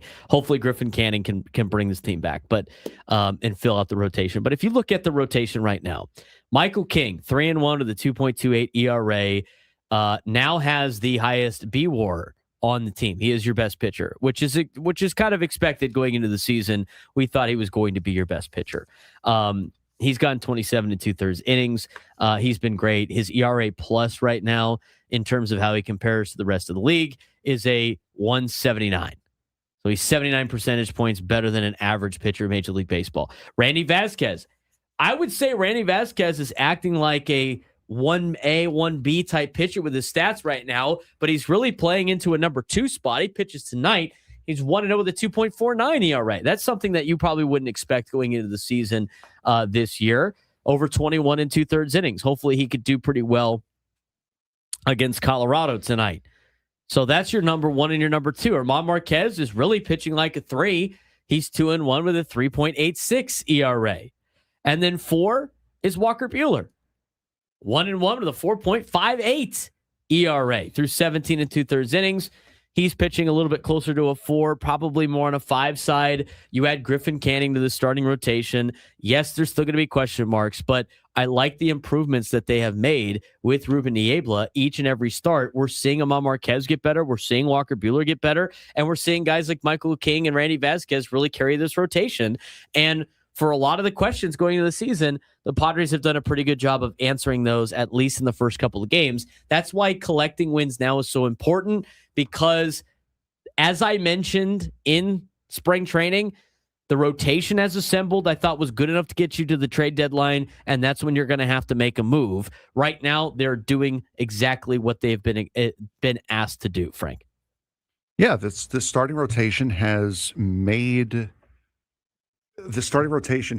up for any offensive lack. They've made these games they've kept these games close. We saw first start at a Nick Pivetta wasn't great, and now we've seen what that has led to. Michael King, after pitching a lot more than we thought he did last year, had a slow start in spring training. He's coming around now. Randy Vasquez has been the anchor, and you're getting good battles out of Walker Buehler and Germán Marquez. So that has completely made up the difference in what this offense has lacked. And the offense has kicked in with some spectacular moments, 3 walk-offs in the last homestand. The bullpen has been unbelievable for this team and has truly been the anchor. And it has been exactly what we had anticipated it being, is if the Padres get into the 6th inning with a lead, ball game. It's funny, the morning show was talking about, we haven't had time to dive into it yet. Maybe we'll dive into it in the later hours. David Schoenfield had his one player that could be traded at the deadline for every team or something like that. I mean, he has to, it's not a David Schoenfield thing. Okay. ESPN needs content all the time. They're constantly looking for content. We read this content. This is stuff that you can make cool segments out of and everything. But David Schoenfield's had early MLB 2026 trade deadline preview for all 30 teams, right? And in that, he talked about, for the Padres, it was, because everybody had to have a trade candidate. He listed, and when you start thinking about it from what he was trying to accomplish, he listed Adrian Morejon because he's an impending free agent. He's a good bullpen arm. So he goes, the Padres rotation already erased it. They're looking for a starting pitcher or a hitter, and they have Adrian Morejon to kind of dangle the carrot with. And in the morning show's conversation about this, I agree with Woods and Paul. I think Ben was kind of playing devil's advocate a little bit. But you don't want to pull from your bullpen, because I think we've learned in the last couple of years that in the playoffs, teams that win go to their bullpen fast. And you only really need 3 starters. And those guys don't really need to get you that deep into innings, into games, because you're playing all hands on deck baseball throughout October. So you need a guy like Adrian Morejon. And that's why the bullpen being a strength and being special is so important to this Padres team, because that's how you win in October now in Major League Baseball. And you need guys like Adrian Morejon back there throwing 100 miles an hour from the left side. You need Mason Miller dotting sliders on the outside part of the plate at 88 and then hitting 104 above the zone. I mean, you need those guys.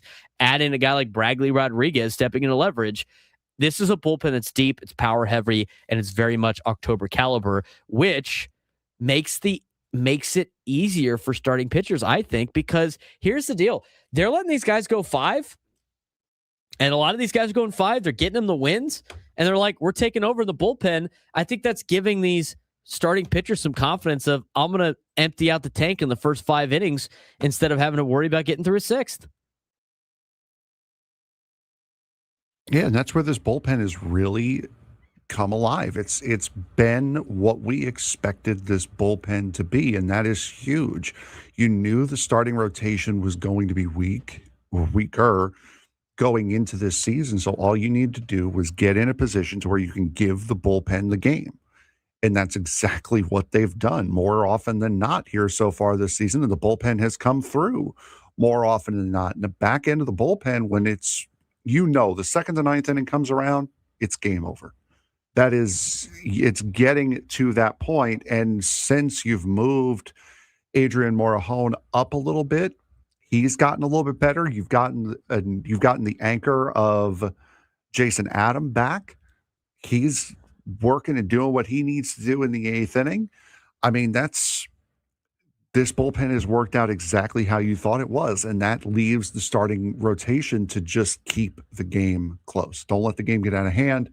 Fight and don't wear us out, and that's exactly what they've done. Next man up factor has been real for this team. Fernando Tatis Jr.'s approach is a big talking point. We'll talk more about Fernando's approach and why he doesn't have a home run yet, why it's not that big of a deal.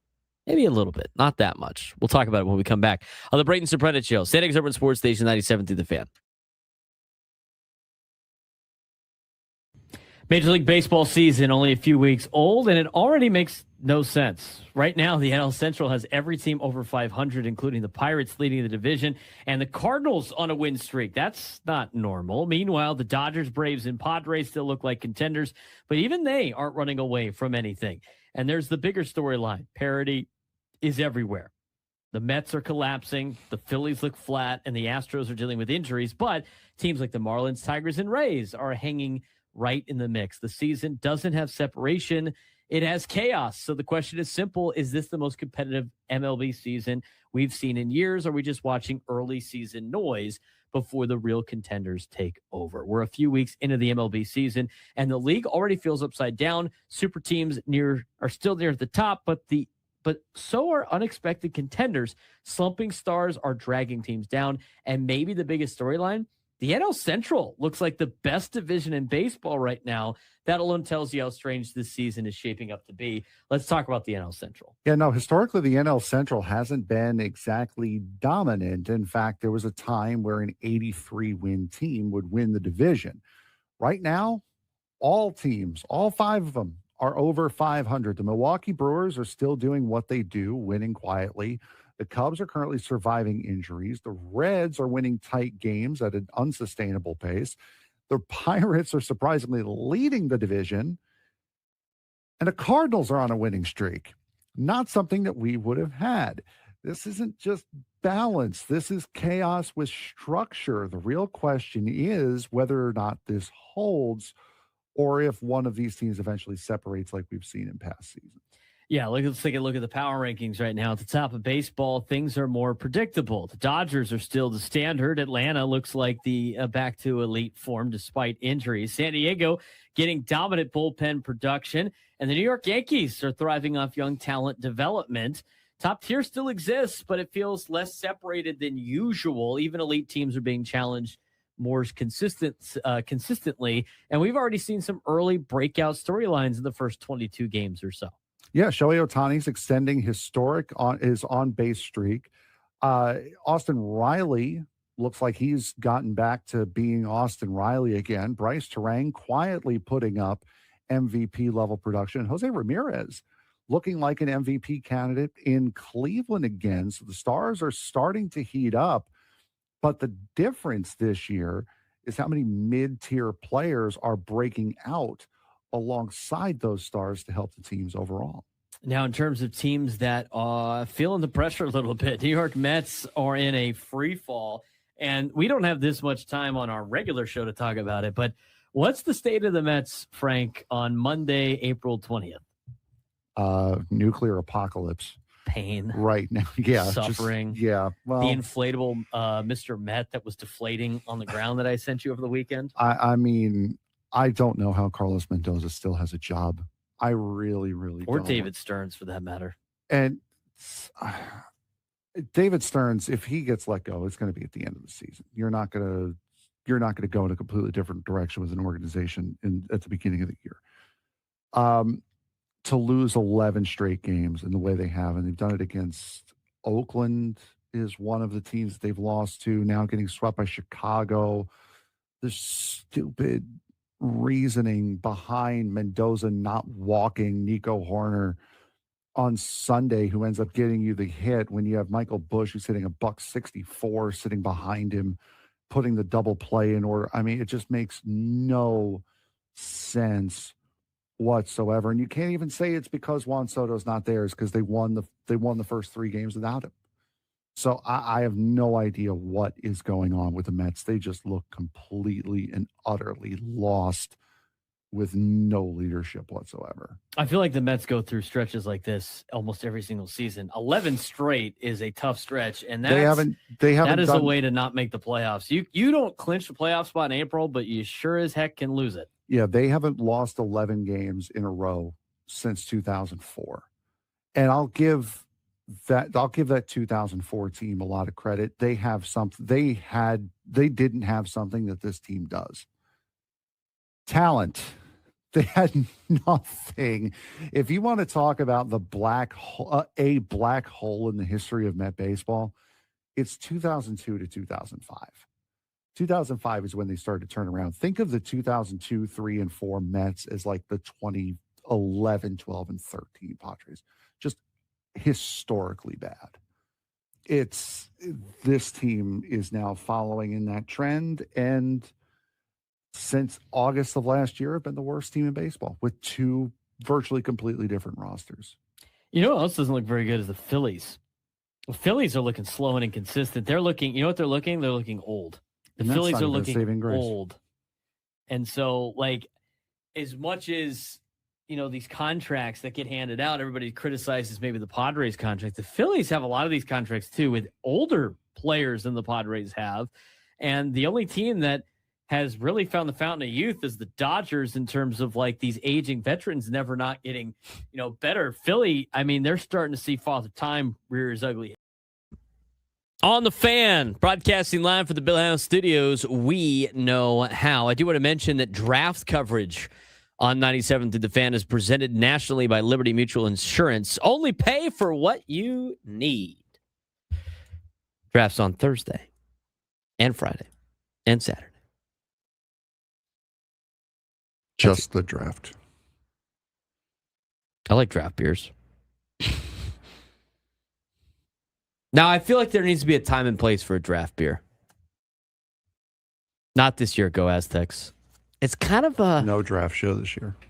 No, I'm leaving Thursday night anyway. I wasn't going to be able to do it, and then it's not... I love the NFL. I love the draft. How much time do we have to wait before we can drop that name in there? I love the draft. I think it's fun. I thought it was more fun when I had a team. I could get more into it. As a huge football fan and football coach, it pains me that I still don't really have an NFL team, and I don't think I will ever have the love for a team again unless this city got a team back. I can't root for things that I don't have a tie for. Like, I like the Anaheim Ducks. I'll watch a lot of Ducks hockey. I think it's fun. But even then, like, my passion for Ducks hockey is not as high as Padres baseball or TCU football or TCU any athletics or any of my other schools that I root for that I have some type of tie for, if you will. So it pains me that I don't have an NFL team to like get super excited about their draft and analyze the draft on other stuff. And then people just go like, oh, why don't you just root for this team? I can't. I just can't. I've tried. I can't. Like, I try to root for the Cowboys because I spent time there, and they're okay. They're not very good. I don't really care. But the reality is, I don't care if they win, and I don't care if they lose. I'm not. You know what I'm saying? Like, I don't have any connection to the team. I don't care. There's nothing. That team does not represent me in any way. I can't jump on teams' bandwagons. I physically can't do it. Why don't you become this fan? I can't. There's no reason for me to root for them. I don't have interest in doing so. It's a shame because as I get older and as I develop more as a coach and get more into the ins and outs of football, a sport that I love, I can't get into like just rooting for one team. I like watching the draft because I like watching a lot of the highlights. I like seeing where guys go. I'm a big college football fan, so it's cool to see where a lot of these players end up. I play fantasy football, but I just will never have that same love of like, oh man, we got to get so-and-so now. I like this upgrade, like watching the highlight. I miss that stuff. I don't get that anymore. And before anybody is like, well, you can still root for the Chargers. No, I can't. I can't root for the Chargers. They represent LA. They don't represent me. I can't do it. It doesn't bring me joy. And if the team I root for wins the championship and it doesn't bring me joy, then Frank, why would you even watch in the first place? You say that to somebody who watches Met baseball, dude. But if they won the World Series, would you be upset? Oh God, no. Correct. What my thing is if the Chargers ever won a Super Bowl, Frank, I'd be more upset about it than happy. And at that point, why would I watch? Exactly, yeah. That's my whole logic. Would be why would I watch? So if I can't find joy in any NFL team winning a Super Bowl more than just, oh, cool, an NFL team won the Super Bowl, then what's the point of me watching a team? What's the point? Which is kind of depressing when you like say it like that. I mean, I watch for other reasons. I watch for fantasy football. I love the sport of football. I used to be somebody growing up that like never understood that like how people could just like watch the league and just be a fan of the league. But that's me now. I'm like Rob Lowe with the NFL hat. That's kind of where I'm at right now when it comes to NFL stuff. But I love the draft. I think the draft is fun. This year's draft, kind of boring, not going to lie. There's not a lot of like big players in this year's draft. It's like, oh, are the Raiders going to draft Mendoza? I mean, there's not a lot of great storylines. Most of this, like this draft is great for the diehard NFL fans that have a favorite team, because this is the draft that like loads up your depth for special teams and young guys and helps you win a Super Bowl. But for like the casual observer, it's okay. It's not great. All right. I do want to get into Fernando Tatis Jr. We're going to do that at noon, but we do need to get to today's sports thread. What do we got going on tap today, Frank? You know that group chat? The one that's always blowing up with the biggest sports takes, debates, and breaking news? You got barbecue back there, and you didn't invite me? Yeah, we've got that too. Welcome to the Sports Thread, where we break down the top 5 stories in sports, just like you would with your crew. Oh, no! Disaster! What a bad idea! No filters, no silence, just real talk. All right, Frank, what do we got going on today? I just noticed we have a 53-hour clock going on ESPN for the draft. It's their big deal, man. The NFL is king. NFL I understand that, but it's the only thing that ESPN ever cares about is the NFL or the NBA. Number 1. If you look at ESPN right now, they have a gigantic banner about when the draft is on the side. They have the countdown of the draft. They have the usual ticker. Above the ticker, they have the team needs as all the teams go up. And then above that is the lower third of what is actual. The actual video screen is like the smallest thing for ESPN right now. It's all garbage on there. Speaking of garbage, just all garbage being on the screen. We're going to start with the NFL. Defending champs, the Seattle Seahawks are openly signaling a trade down strategy heading into the draft. They are not ruling out deals within the division. GM John Schneider made it clear that Seattle wants more picks, sitting with just 4, including the number 32 pick. What's turning heads is his willingness to potentially help an NFC West rival land a quarterback, even with prospects like Ty Simpson and Fernando Mendoza on the board. Historically, trading inside the division has been rare, but Schneider is prioritizing roster building over old school hesitation, especially in what he views as a shallow draft class where accumulating picks could outweigh staying put. If you're the Seahawks, is stockpiling picks worth the risk of potentially handing a division rival their franchise quarterback? What's the division rival they're handing it to? The Cardinals? Well, any of them. Any of them? Yeah, sure. Why trading not? Within the division. Oh, absolutely. I'm gonna make my team better. There's probably one quarterback that like might be worth something, and it's Mendoza, and that's it. There's nobody else that like really is like, oh man, this guy's gonna be my franchise quarterback. It is a low quarterback draft, and you have to do what's best for your organization. Go ahead, Arizona. Go draft one of these guys. I'm gonna load up on a bunch of linebackers and linemen and make my team badass, and I'm going to kick your ass as you overpay for a quarterback that probably isn't going to be changing the direction of your franchise. By the way, let's say it is the Cardinals. They're such a poorly run organization anyway. Does it even matter? You could probably give them good players. They'd still screw it up. So, yeah, I'd totally trade for more draft picks if I'm Seattle. Of course. There you go. Number 2. Go ahead. Try to beat me, Arizona. This is one you sent me. Try to win more than 4 games, Arizona. This is one you sent me last night. Craig Counsell did not hold back when criticizing MLB's two-way player rule, calling it bizarre because it allows the Los Angeles Dodgers to effectively carry 14 pitchers, while most teams, including the Cubs, are capped at 13. The loophole exists because Shohei Ohtani qualifies as a two-way player and does not count towards the pitcher limit, giving the Dodgers added roster flexibility that no other team can replicate. The rule was originally designed to promote offense and accommodate rare talents, but with Ohtani currently the only player meeting the criteria, it raises a real question about competitive balance and whether Major League Baseball unintentionally built a rule that benefits only one team in a meaningful way. Jim Bowden said basically the same thing as well. Should Major League Baseball adjust the rule to level the playing field, or is it just the natural advantage that comes with having a once-in-a-generational player like Ohtani? I think they put the rule in, well, for a couple of reasons. Like, one, they wanted to show it from a business side. They wanted to show Ohtani off. He's a big moneymaker for the league. I think that's number one.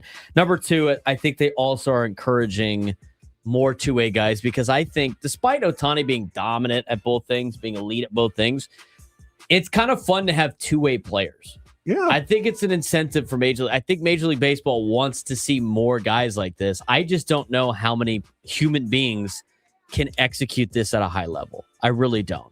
Enough for it to like be a rule about carrying roster spots. I don't mind the Ohtani rule in a sense that if he starts in the game as a starting pitcher and they take him out, they can still use him on the team. But to me, unless everybody has this guy or a guy like this, it doesn't make sense. It's like it's kind of like in the MLS going like, oh, here's a designated player to have, but only one team utilizes it, and so they get the advantage, and there's not enough players out there that they can get to fill that role. From that perspective, it is kind of an unfair rule, and it's a rule that just caters to one team, and it needs to be fixed. He needs to count for something. Yeah. He needs to count either as a pitcher or a position player. You don't get an extra roster spot because the guy does both. It's just added to more stuff to try to make this guy the center of attention. I get what they were trying to do initially to try to encourage it, but the fact that only one team has it, that's something that needs to be revoked. And the thing is, when they make these rule changes, I bet you 28 other teams would be like, we're in favor of changing this rule. Mm-hmm. Yeah, for sure. And like Go Aztecs just said, Dave Roberts' response was, we're more than willing for other teams to go out and find a player who could do both. Oh, yeah, because you guys went out and found this guy. Nobody else found him. You guys were just scouring through the globe, and you magically found Shohei Ohtani. Dave Roberts is becoming more and more detached from reality as the years go on. He probably thinks he's doing something that's like really good that not everybody else could do, too. It's unbelievable. Number 3. PGA Tour CEO Brian Rolap says the door could reopen for Live Golf League players to return, signaling a potential shift as uncertainty grows around Live Golf's long-term future, despite assurances from their CEO, Scott O'Neill, that funding remains intact for this year. Recent returns of stars like Brooks Koepka and the expected comeback of Patrick Reed highlight the possible pathway back, though earlier restrictions and deadlines leave big names like Jon Rahm and Bryson DeChambeau in limbo. Rolap emphasized that any decision will be driven by what strengthens the PGA Tour, while also acknowledging Live Golf's role in pushing the PGA Tour to evolve for players and fans. If Live Golf starts to fade, should the PGA Tour welcome players back with open arms or make them pay a steep price by leaving in the first place? Bring them back. Don't charge them a fine. Be an adult. That's what I would tell the PGA. Let's not pretend, by the way, that the people that stayed in the PGA Tour are morally superior to the people that were getting money for their family. Okay? Let's make that perfectly clear, because I hate when Rory sits there on his high pedestal making a fortune in the PGA going like, I would never do that. I'm such a good person. Now, you would if you needed the money, because everybody would do that. Let's not act like you're morally superior because you're the PGA.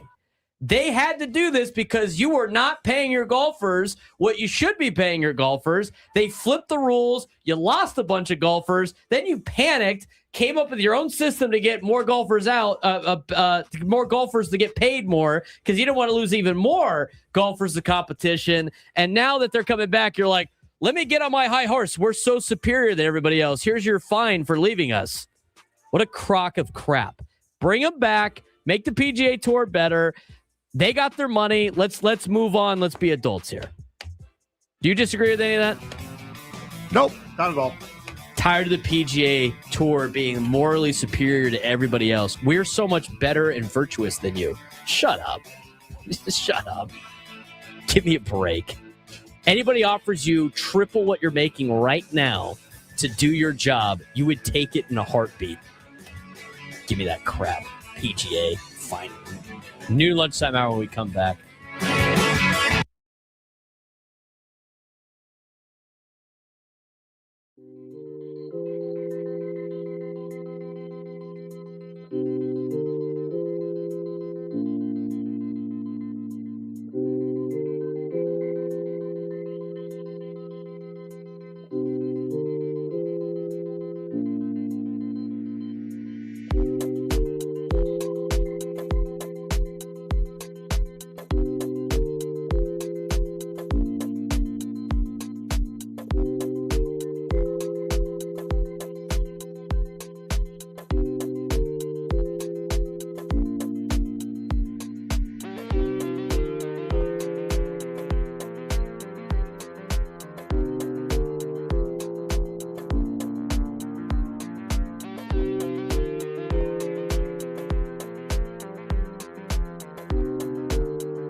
San Diego, it's time to fire it up. From the beaches to the ballparks, from the Gaslamp to North County, no one knows America's finest city like he does. You can't just punt on a Manny Machado prime year. He's a fourth-generation San Diegan, born and raised in the heart of this community. Passionate, opinionated, and always bringing you the real talk on your teams, your city, and everything in between. Braden totally knows his stuff. He's ready for the next step. That guy is good. Live and local, it's the Braden Surprenant Show. But I think Braden's one of the up-and-coming young stars in the media game in San Diego. Now, here's your host, Braden Surprenant. New lunchtime hour of the Fan is brought to you by the Craft Taco. Bold flavors, 2 locations, Sereno Valley and inside Balboa Park's Natural History Museum. I'm waiting for the tacos. Where are the damn tacos at? Where are the tacos at? It is a Tuesday. Taco Tuesday. I got USD baseball today, which means I'm probably going to be picking up lunch on the way out of here. So, I think Kraft Taco will deliver to USD. They knew what was good for them. That's right. Dang it. That's right.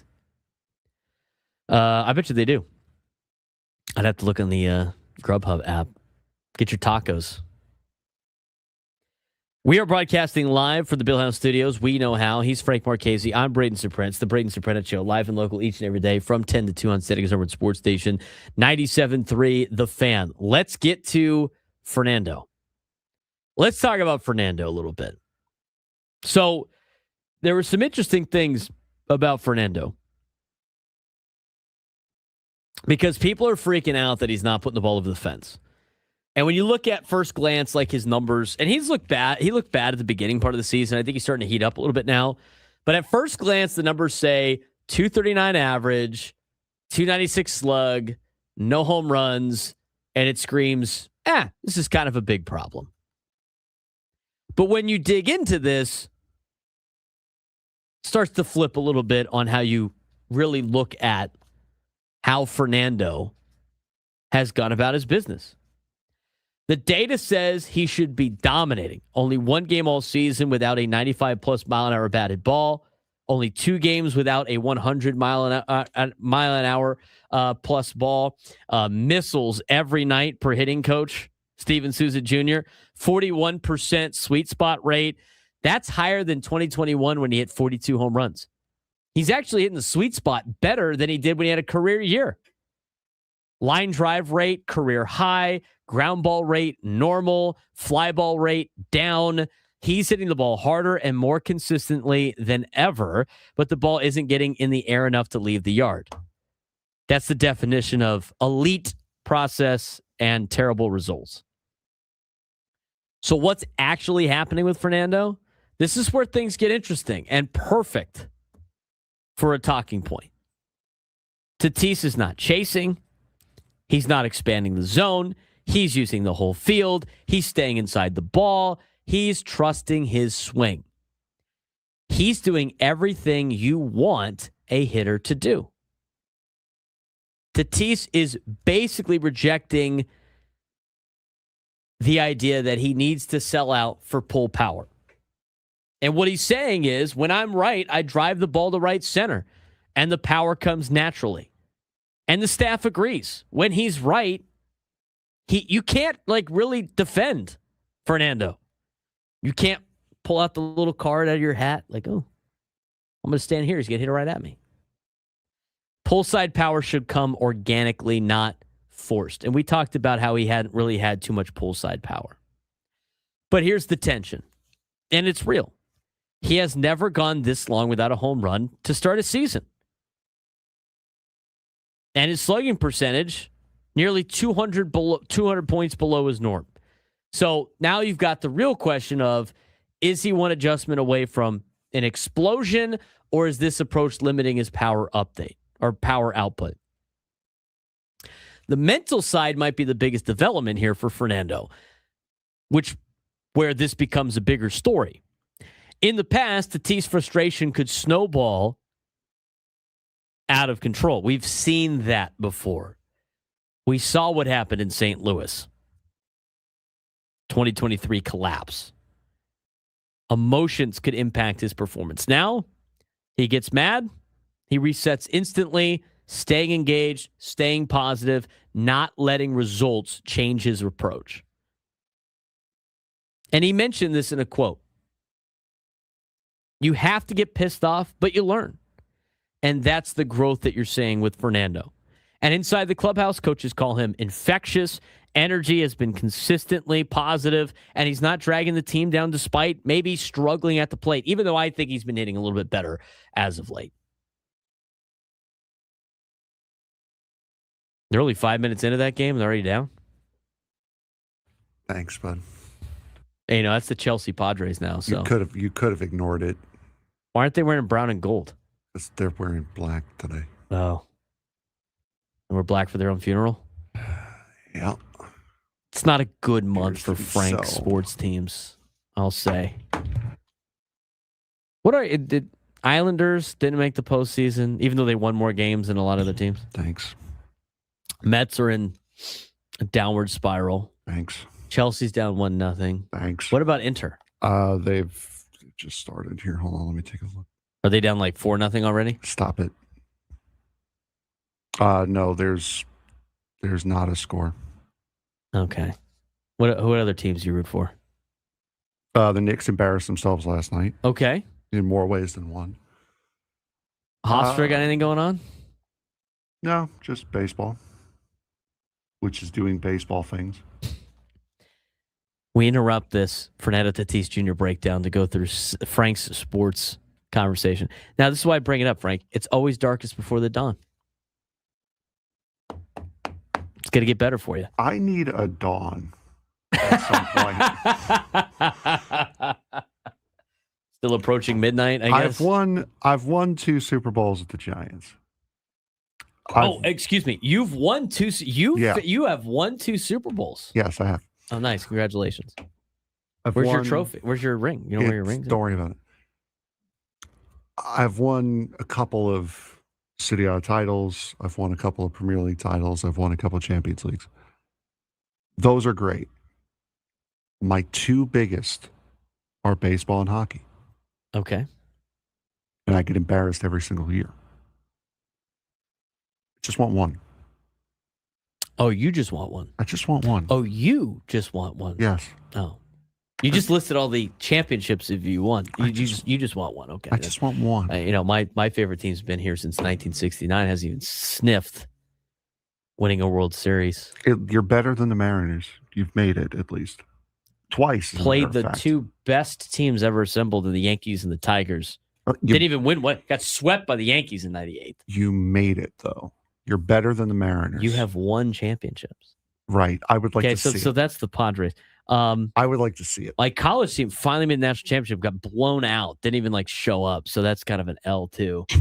Plus, they're just continue to fall behind because college athletics is dumb. Moving forward, okay. What else? I've never seen any of my teams win a championship. Oh, and by the way, my favorite sport of all time, my team left. They're not even here anymore. I very nearly went through that with the hockey team. Nearly. Yeah, nearly. But you still have a team. You still have a team. And you've seen 2 Super Bowls. 3,000 miles away, actually. I mean, it's still your team, though. Oh, I know. They still are the New York Islanders. Yeah. They didn't move to Philly and become the Philly Islanders. No. It's okay. One positive. I agree. The Mets won't get regulated. Relegated. They should get regulated. Let's get back to Fernando. Your sports are depressing, but they're not more depressing than mine. All right. So Fernando said you have to get pissed off, but you learn. And that's the growth that you're seeing out of Fernando Tatis Jr. And inside the clubhouse, as I mentioned before, coaches have called him infectious. Energy has been consistently positive. He's not dragging the team down despite maybe struggling. And why this could be dangerous for the league is if and when this corrects, because he's hitting the ball hard and he's hitting line drives, those line drives become fly balls, and those missiles, as Steven Souza Jr. has called them, become home runs. And if that happens while maintaining plate discipline and all fields approach, which he currently has, you're looking at a more complete and potentially more dangerous version of Fernando than in 2021.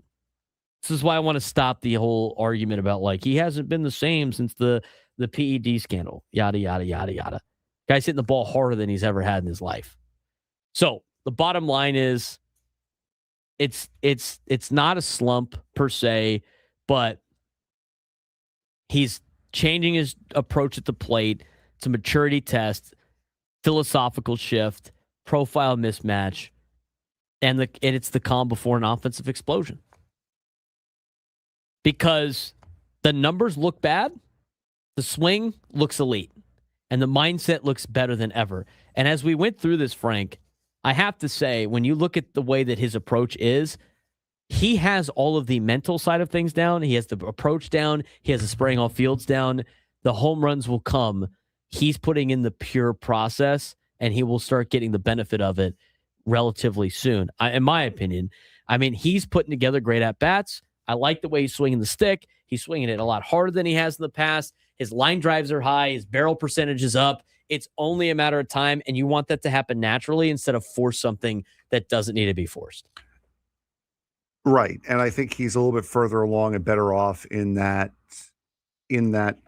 progression than what we talked about with Jake Cronenworth yesterday. If you want to take a look at mindset, physical action, and results, Jake is kind of broken in all three. He's got the mindset that he has a mindset that he shouldn't have, being a power hitter. His swing doesn't look good, and he's not getting any results for it.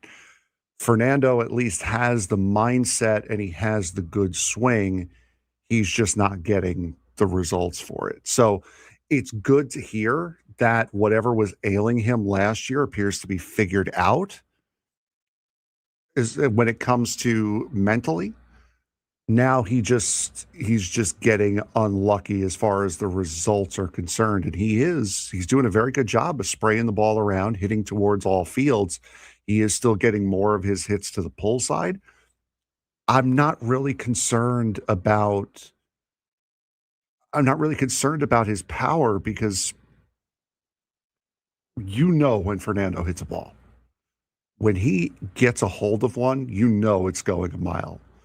He's just has not, while he's been barreling up balls, he just hasn't been getting a real hold of one just yet. So I'm not concerned about him offensively at all now, especially after hearing this. I'm not concerned about him either. I was never really concerned about him to begin with, but I tell you what, I think he is. I think the last 2 years has been a growing moment for Fernando in terms of being the overall all around baseball player. Yeah, like he had a ton of home runs in 2021. The guy's, his launch angle was ridiculous. His attack angle, he was looking for the fly ball. He was hitting it out of the park with power. I mean, he's got all the same power metrics. That's the big thing that Frank just talked about. Like his bat speed's high. His hard hit percentage is high. His barrel rate is high. He's just swinging at a more of a line drive approach. And when you hit line drives like that, eventually when you miss on your approach as a line drive hitter, you just miss, it's going to be elevated, and that ball's going out. That's why you want line drive swings, because when you have line drive swings, you're looking to try to spray the field with hitting the ball hard, just slightly getting under the ball, instead of popping it straight up in the air, you accidentally hit the ball over the fence. And because you're swinging with power, you're swinging at good pitches, and you're looking to hit gap to gap. And that is where he's kind of having that old school approach of, I'm going to go up there and hit well, and the home runs are going to come, as opposed to a lot of guys trying to change their swing just for home runs to try to get a contract, as you've seen in Major League Baseball.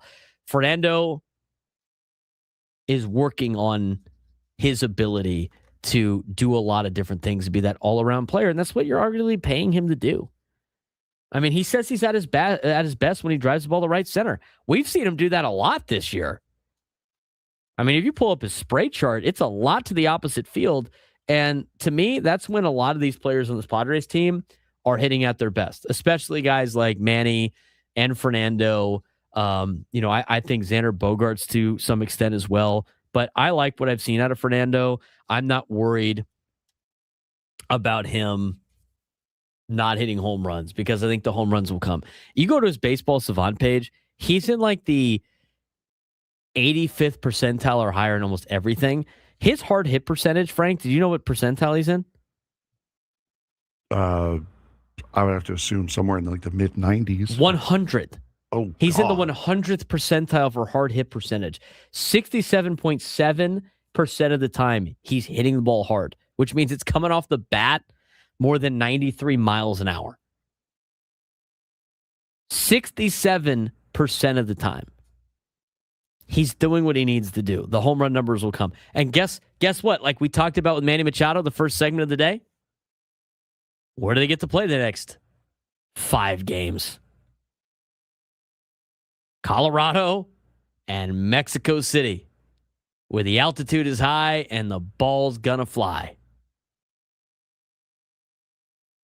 We'll see what Fernando's got up his sleeve for the next couple of days. But I just feel like a lot of people, are thinking more about, he's not putting the ball over the fence. Why isn't he putting the ball over the fence? This is why we have these conversations, Frank, about the analytics and the numbers.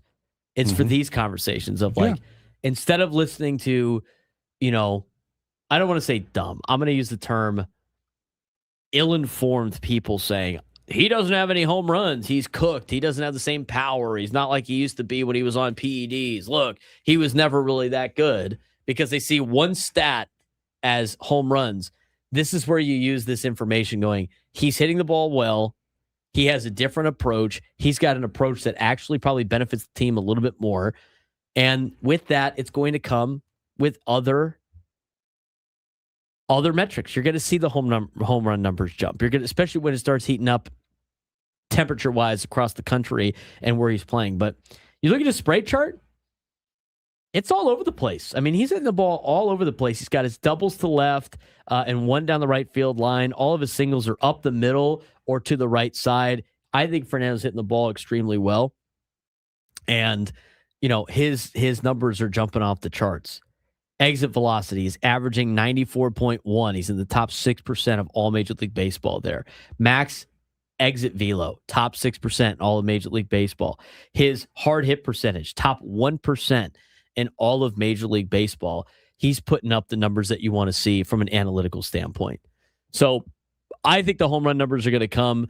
And as we've mentioned with a lot of these guys, if there was reasons for concerns because of their ability, we would mention it. And there's not, and the numbers say so. 833-288-0973, 833-288-0973. When we come back, I do want to get into something that was brought up this week that we've talked about on the air, and that is the conversation of roster construction and how one team in the American League has done it and how the Padres have done it. A lot of fans want to be that American League team. I'd rather be the Padres. I'll explain when we come back on the Braden Surprenant Show, San Diego Summer Sports Station 97 through the Fan.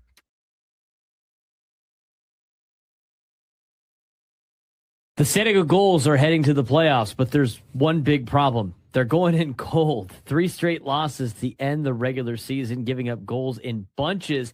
And now they face Colorado in a best-of-3 series, all in Loveland, Colorado. That means no room for slow starts, no time to figure it out. Now, the good news, this team can score. We've seen it with Pastujov, Bailey, Phillips. They've been producing all season, and they just got a boost with Tristan Leno back in the lineup after he went up and helped Anaheim with a victory against Nashville last week. But playoff hockey is different. It's tighter, it's faster, and defense wins games. So here's the question. Can the Gulls clean it up in time? Because if they can, they're dangerous. If they can't, this playoff run might be over before it really starts, as the San Diego Gulls are now headed back to the Calder Cup playoffs. Not exactly, though, the way you wanted. After clinching their spot, San Diego dropped 3 straight to close the regular season. 5-1 loss to Tucson, 4-1 loss to Ontario, and a 6-4 loss to Coachella Valley. So, yes, they're in, but they're entering the playoffs trying to regain their edge. The good news is, Frank, though, this is a franchise that hasn't been in the playoffs for a long time. It's good to see that they made it, as well as the parent club, the Anaheim Ducks, this organization as a whole trending in the right direction. Yeah, for sure. And they also started the week off. They started the week off great, actually. Before we get to what happened on the ice, head coach Matt McIlvain, who we had on the show at the beginning of the season, signed a multi-year contract extension to stay in the Anaheim Ducks organization. And honestly, it makes a lot of sense. Has improved the point total every single season with the Gulls, has led the team back to the playoffs, and now has developed multiple NHL-ready stars. So this is a clear message that the Ducks believe in the system that they have and also the development pipeline, because it's one thing to train these players. You also need to be able to coach them and show them what to do during the game as well. And Matt McIlvain has done a very, very good job of that thus far in his tenure here. Yeah, and roster movement. You got some reinforcements arriving for this team before the playoffs. More movement as we head into the playoffs. Tristan Leno returns from Anaheim. Huge boost to the blue line for this team. Roger McQueen has signed his entry-level deal after a strong debut stretch, so he will be with the club. And young players continuing to cycle in and contribute. This roster is still evolving even now, but they're getting the best players back from Anaheim in the playoffs, and with adding a guy like Roger McQueen at this point in the season. Look, as much as we've talked about the Gulls all year, they've done most of the damage without Roger McQueen. You add him to this lineup, it's a little bit different of a Gulls team that Colorado is used to facing. Yeah, absolutely. And they still have a lot of their hot players playing hot. As you said, despite the losses, some key names are still producing. Sasha Pastujov finished with the team lead in points at 55, still driving the offense consistently. Justin Bailey, 25 goals this year, one of the top goal scorers in the American Hockey League. Matthew Phillips, over 50 points on a 5-game point streak entering the playoffs. And Ryan Carpenter as well, veteran presence, coming off a 3-assist game to close out the season in a loss to Coachella Valley. So despite where the Gulls are, how the Gulls are playing right now, coming in as that number 7 seed, they still have some players who can really contribute to this team. The concern, though, is the defensive consistency. Issue heading into the playoffs. They're giving up a lot of goals and in bunches. They gave up 5 goals, 4 goals, and 6 goals all last week, which is not going to get you a lot of wins in playoff hockey. Goaltending has had bright spots, but the team defense hasn't been tight enough late in the year. Yeah, no, absolutely not, unfortunately. And that's a lot of goals to be allowing this late in the season, 15 goals in 3 games. That is not the way you want to go into the first round of the postseason against the Colorado Eagles. Now, the playoff matchup is just like the wild card for Major League Baseball. It's a best of 3. All the games are going to be in Loveland, Colorado, at the Eagles. The Eagles are the number 2 seed in this tournament. The Gulls got the last spot in this tournament as the 7. So going to be a tough matchup. They're definitely a severe underdog. And with the short series, there's no room for error. No, this is all about fast starts, defensive discipline, and capitalizing on momentum swings. It's playoff hockey. It's the best type of playoff. It doesn't matter whether it's in the NHL or the AHL.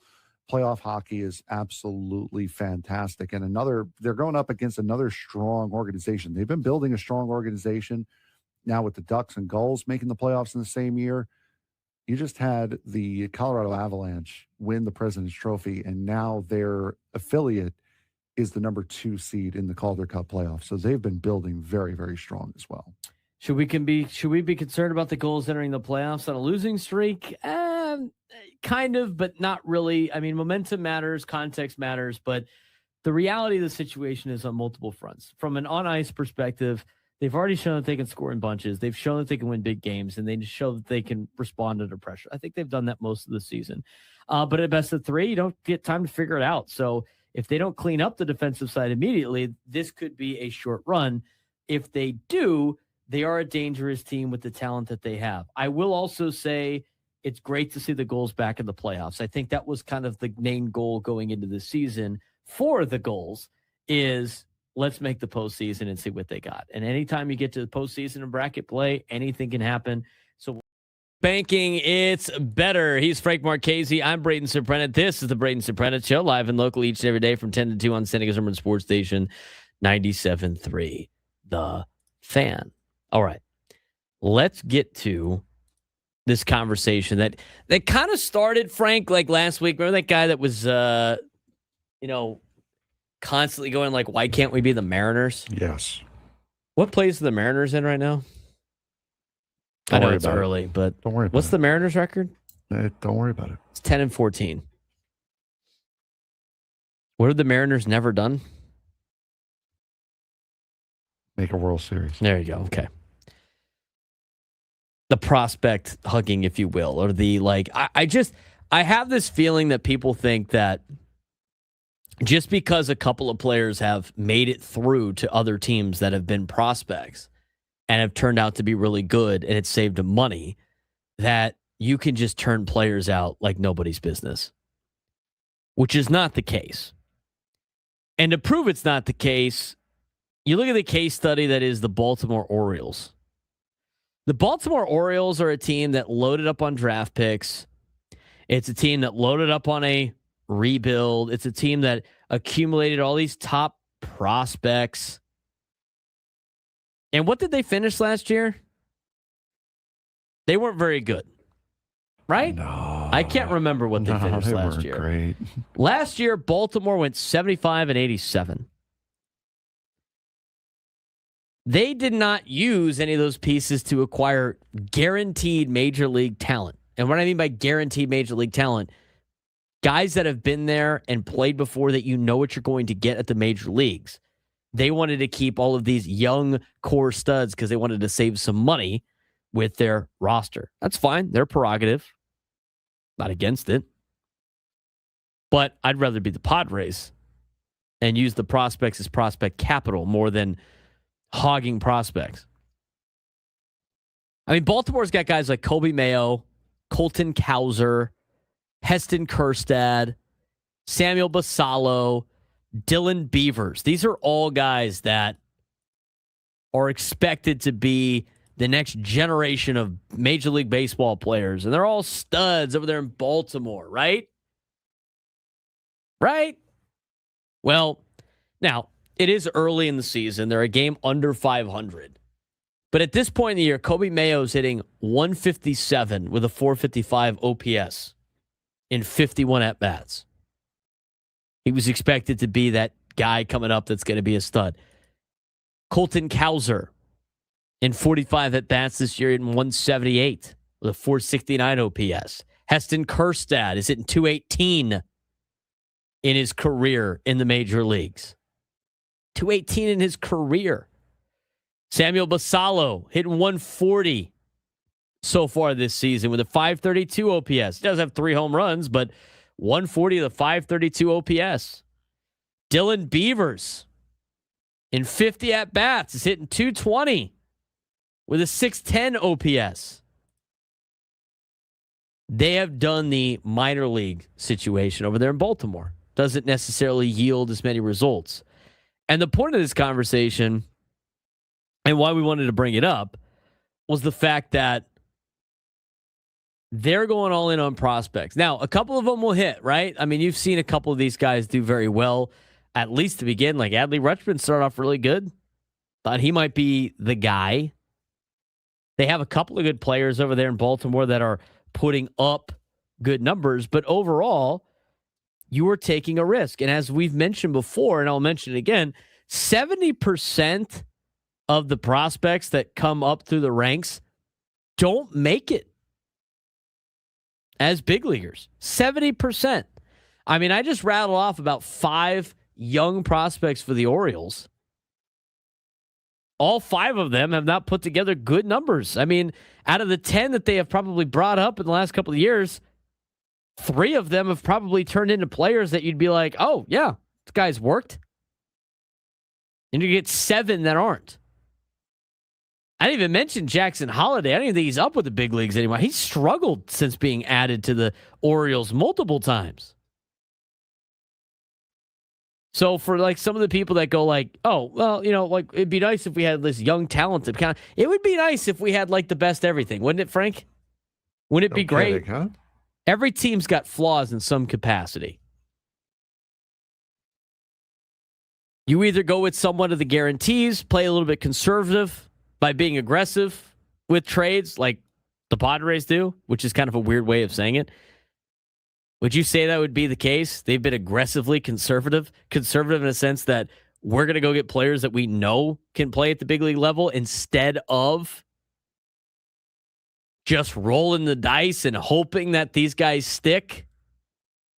I think there's something to that. I think you could acquire some of these players, but look at the Boston Red Sox. Who has the Boston Red Sox acquired for all of the talent they have shipped away, that they knew were good players at the major league level?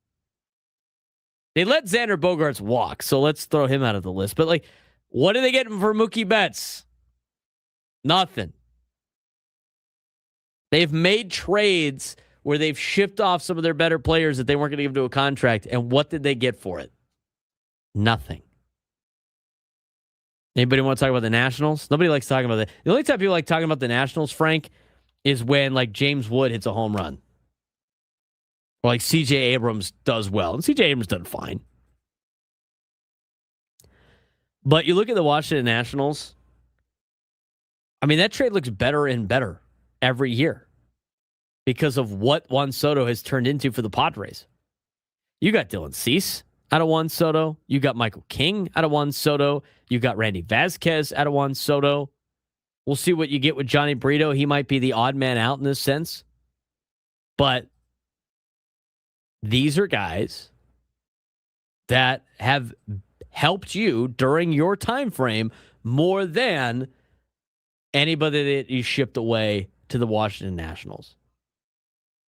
Would it be nice to have James Wood right now? Yeah, probably. C.J. Abrams probably not a bad pick, but they've had a lot of guys not go their way. In fact, they have already sent off Mackenzie Gore. He's a Ranger now. Not even with the Nationals anymore. So it's a conversation of it's not a guarantee either way. And the way the Padres build their roster, they go after guys they know that can play at a big league level, and they roll the dice with that instead of hoping and praying that everybody coming up turns into a stud when statistically only 30% of those guys are going to be good. And that's really the whole point of this conversation, Frank, is you could be the Orioles, load up on prospects, hoard the talent, but eventually, even when you do that, you have to make a move because they can't all play at the same time. And that's something else that Baltimore's dealing with right now. Yeah. They're all coming up together. Most of them are log jammed together, and a lot of them are blocking each other. So they've found a way to turn having so many prospects into a bad thing. Because a lot of them were supposedly good, and now they're just not panning out. Like Sam Basayo, he's supposed to be the next big thing as catcher. Well, so was Adley Rutschman. Right. And now Rutschman's barely playing. They were shopping Rutschman during the offseason. Yeah, exactly. And now Rutschman can't play because they're trying to get Basayo at bats and reps. So they have turned a wealth into a detriment for them. And it's not just because they're not panning out. It's because there are too many of them. There are too many of them, and then they can't play enough. You look at some of the play. The National, James Wood's been okay so far this year. Got 112 plate appearances already, which is kind of crazy. He's hitting .237 with a 366 OBP, 527 slug. Got a 154 OPS plus. Be nice to have him, right? But what are the Nationals doing with these guys that you shipped away? C.J. Abrams been good too. Is C.J. Abrams going to be on the Nationals in 2 years? Or are they going to get rid of him too? If you are sending these guys off to a rudderless ship, you're still winning these trades because they're not gonna come back to bite you. Abrams could get traded this trade deadline. With 2 years of control, this could be a good time for them to stock up on other prospects, right? Where are the Nationals at with their prospect ranks? Where are all these guys? Kind of the point of the conversation. I like the way the Padres put together their roster. I really do. And the reality is, for people that like want to complain about contracts, in order to get some of these players, it's the cost of doing business. In order to get Xander Bogaerts on your team, you had to pay them $280 million. They decided to do it over a lengthier point of time so they could pay less per year so they could afford other players. There's no clear-cut way to assemble the best roster aside from just throwing tons of money at your roster like the Dodgers have. 833-288-0973, 833-288-0973. When we come back, we need a contestant for the Midday Sports Standoff. If you can call in and take me down in trivia, you will be qualified for a chance to win this month's grand prize, a pair of field-level seats, the Padres and Phillies on Memorial Day. Take me down in trivia when we come back, and you could potentially win or you will win an opportunity. You'll qualify for a chance to win this month's grand prize, pair of field-level seats, Padres, Phillies, Memorial Day. 833-288-0973, 833-288-0973. We'll do that when we come back on the Braden Surprenant Show. San Diego Summer Sports Station, 97 through the Fan.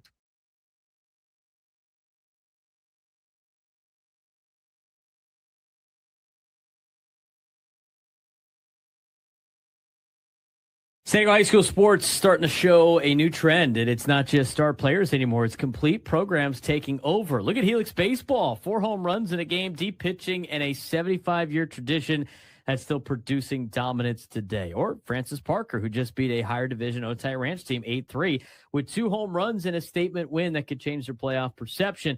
And in basketball, Jada Williams, one of San Diego's top guards, is now heading to LSU after dominating at the college level and choosing them over UConn and North Carolina. Even Cathedral Catholic Baseball has over 10 players with 4.0 GPAs and Ivy League commits everywhere you look. So the question is simple. Is San Diego High School sports shifting from individual stars to full programs built for dominance? This week in San Diego High School sports feels like a snapshot of 2 things happening at once. Programs establishing dominance and others proving they belong in the conversation at a higher level. And we'll start on the baseball diamond with a statement win from Francis Parker. Yeah, the Lancers took down Otay Ranch High School 8-3 behind a complete performance, 2 home runs at the plate, and 5 strong innings on the mound from Oliver Pinez. And this wasn't just a routine win. This was a resume win. Otay Ranch is a Division III level opponent with size and talent, but Francis Parker controlled the pace almost immediately, scoring in every inning except for the second inning. And head coach Eric Threets, made it clear that this team is built to compete. And here's the bigger picture. This is what playoff seeding is all about. Wins like this don't just boost confidence. They shift perception. And Francis Parker sitting in Division IV, but they're showing that they can play with anyone in Division III and possibly beyond. And that matters definitely in April. Yep. Now shifting to one of the most impressive storylines in all of San Diego baseball right now, the tradition and production coming out of Helix High School. Helix Baseball recently celebrated 75 years of program history, and they backed it up with an 8-1 win over El Cap in front of a packed crowd and CIF leadership in attendance. But this program isn't just honoring history, they're actively adding to it. 4 home runs in 1 game, of pitching staff locked in, and a culture that stretches back decades with multiple CIF titles and legendary coaching names like Bob Lucas and Jeff Boutel. And here's the key takeaway. Helix Baseball isn't just a nostalgic program anymore. It's producing modern-day dominance with serious depth and confidence. That family tree culture they talk about, it's real, and it shows every time they take the field. But on to the girls' side of sports, the recruiting and transfer landscape continues to shift in a big way. Yeah, former La Jolla Country Day star Jada Williams is heading to LSU, choosing the Tigers over national powerhouses like UConn and North Carolina. She averaged over 15 points per game and nearly 8 assists last season, and is now stepping into one of the most visible programs in women's college basketball under Kim Mulkey. The bigger storyline here isn't just where she went. It's how San Diego continues to produce elite level guard play that impacts national programs immediately. And she's not alone. Former local standouts are scattered across Texas, Louisville, Cal State LA, Long Beach State, and many more programs, many leading their teams in assists and production. So San Diego women's basketball talent isn't developing quietly anymore. It's producing impact players at the highest levels. On the academic athletic balance side, few programs nationally compared to what we're seeing at Cathedral Catholic for their baseball team. Don's 18-1 and ranked top 10 in California. But what separates them is what's happening off the field. 11 players with a 4.0 GPA or higher. Ivy League commits. Stanford, Princeton, Columbia, Rice, New York University. The list goes on and on. This isn't just a baseball powerhouse. It's a college pipeline wrapped in an elite academic system. And that raises the bigger question for high school sports. Are we starting to see programs where academics and athletics are equally defining success? Cathedral Catholic might be the clearest example of that model working at the highest level. And finally, in track and field, San Diego continues to show national level speed. At Mount Sac, Del Norte set a new San Diego section record in the 4x800 relay, running a 7:44.70. And athletes like Sage Creek's Josiah Bowman continue to break barriers in the 800 and mile events, now posting some of the fastest times in the state and the country. The depth and distance running now is in San Diego is arguably the strongest it's ever been. Biggest question of the week. Are we seeing a shift in San Diego high school sports where depth, not just stars, is what defines elite programs?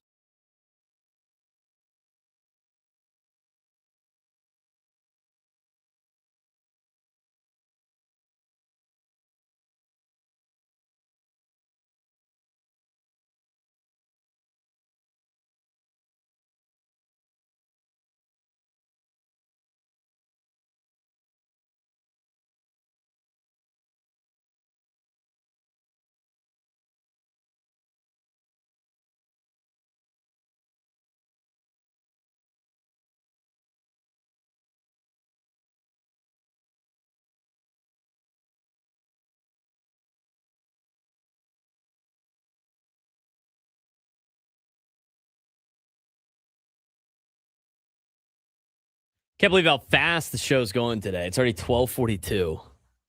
It's crazy. Get a lot of contestants that want to win. The Padre ticket ones drive the game, it seems like. Got to keep that up as much as possible. He's Frank Marchese. I'm Braden Surprenant. Braden Surprenant Show, San Diego's number one sports station, 97.3. The Fan, broadcasting live from the Bill House Studios. We know how. We got 4 segments left. On the show, we've talked a lot about Fernando. We've talked a lot about Manny. We've dabbled in some Randy Vasquez today. We even had an interesting topic about the lineup and some interesting statistics that we've seen out of the Padres that helped us build a lineup. Now, whether or not the Padres do it will remain to be seen, but we have somebody that we think should bat leadoff for the Padres. If you missed it, go back and listen. Go back and watch on YouTube, youtube.com/@B_SURP. If you go there, give us subscribe to our channel. We really appreciate it. Try to grow the channel even more. We got over 1,000 last week, which is great. We're up to 1,032. Try to get to the next one. Let's try to get to 1,500 as we try to climb and grow our audience and try to pass along our content to as many people as possible that might not even know that we're on. And it makes it easy. You can throw this on at work. It's really easy to listen to in the background. You don't necessarily need a traditional radio anymore. But when you're driving around, keep it tuned here to 97.3 The Fan. We've got great content for you. Mostly baseball content, mostly Padres content, live, local, every single day. Keep it right here on 97.3 The Fan. Our YouTube page has a lot of new videos that come out. Yesterday, we posted some about the NFL, college football, and Major League Baseball. Today, we will have some on San Diego FC and the San Diego Gulls. Tomorrow will be our college day, where we have videos on YouTube recapping what has happened in the Aztecs world for sports, USD, UCSD. Thursday, we dabble into the NHL and the NBA. And then on Friday, that's Motorsports Friday with Frank. Frankie Left Turns over there dives into what's going on in motorsports, as well as some high school sports, and as well. So that's kind of like our list of things that get played on YouTube throughout the week. So extra content for you, a local perspective on what's happening in the sports world. And if you're a member on YouTube for the Braden Surprenant Show, you get a lot of this stuff on Monday as we post it. which is fun. So that's kind of one of the perks of being a member on the YouTube page. So we appreciate you guys doing that, following the show, liking all of our stuff. Again, you can listen to us in podcast form. Also, I had some people ask about that. Wherever you get your podcast, you can find us, the Braden Surprenant Show. So be sure to favorite us wherever you get your podcast. All right, Frankie Left Turns. Let's get to today's Midday Sports Standoff. Welcome to Midday Sports Standoff on the Braden Surprenant Show. I can't believe what I'm seeing right now. The ultimate head-to-head battle where sports knowledge and quick thinking collide. No, he's no good. Are you kidding me? Contestants will go toe-to-toe with Braden in a sports trivia deal where every correct answer brings them closer to victory. Down the sideline! Wow! Unbelievable! But 3 strikes and it's game over. This is not Detroit, man. This is the Super Bowl. Can you outsmart Braden? The Midday Sports Standoff starts now. All right, Frank, who we got playing today? We have Jose in Imperial Beach Hip, hip. today. Jose, how are you doing today, bud? Doing good, Braden. First time joining this game, so excited. Nervous too. You know how to play? I think. Okay, so both of it. So I'm going to give you guys a topic that have multiple answers. You'll give a guess. He'll take a guess, and you'll go back and forth until you get all of them right, or until one of you gets 3 strikes. If you get 3 strikes, you're out. If you end at a tie, we're going to have there's 10 possible answers to this one, so there could be a tie. If you get a tie, it's just as good as a win, so you'll be qualified. Okay. Got it. All right. So today's topic, we spoke about the bullpen and how good the bullpen has been here this year. There are 10 teams in Major League Baseball that have allowed 5 or less home runs in the 8th inning, in the 7th inning or later. Who are those 10 teams? Jose, we'll start with you. I'll start with the Dodgers. The Dodgers have allowed 5 home runs. Just hanging on. Yes, with in the 7th inning or later. I'll go with the easy one. That's why it's popped up on social media this week. The San Diego Padres. There's a reason for that. The Padres have not allowed a home run this season in the 7th inning or later. That being said, they're about to play moment in a high altitude in Colorado and Mexico City. So when that happens this week, we're not the jinx. We did not talk this into existence. Jose? Toronto Blue Jays. That's a good guess, but no, Toronto has allowed more than 5. They've been struggling too. Atlanta. Atlanta's got a good bullpen, although Raisel Iglesias just went to the IL. Atlanta has allowed 2. They're the only ones that have allowed 2. Jose? Detroit Tigers. Their bullpen is. Yeah, another good guess, but no, unfortunately not. So there's 4 with 3, and there's 3 more that have allowed 5. Surprisingly, during the 11-game losing streak, it hasn't been the New York Mets. The Mets have allowed 5 home runs. We're one of the 3 teams left with 5. Jose, you need this one here. Have all 5 been in the 11-game losing streak? Shut up. How about the Orioles? Baltimore Orioles. No, Jose, I'm sorry. All good guesses, and all were actually close to that threshold, but not inside the 5 home run threshold. That is 3 strikes. Braden, you want to clean up here? Yeah. Unfortunately, I did see this yesterday. Not on the sheet, but like I saw it on social media because it kept popping up. So I've gotten accustomed to seeing this list now. Miami. 3. Milwaukee. 3. Minnesota. 3. Minnesota. That's so funny every time. The Angels actually were on that list. 5. There's 2 left. Seattle was on that list. 3. And Tejas was on that list. 5. So the 10 teams that have allowed 5 or less home runs in the 7th inning or later, starting from most to least, the Angels, Dodgers, Mets, Rangers have all allowed 5. Seattle, Minnesota, Milwaukee, Miami have allowed 3. Atlanta's allowed 2. And the Padres have not allowed any. How about that? I'm not surprised.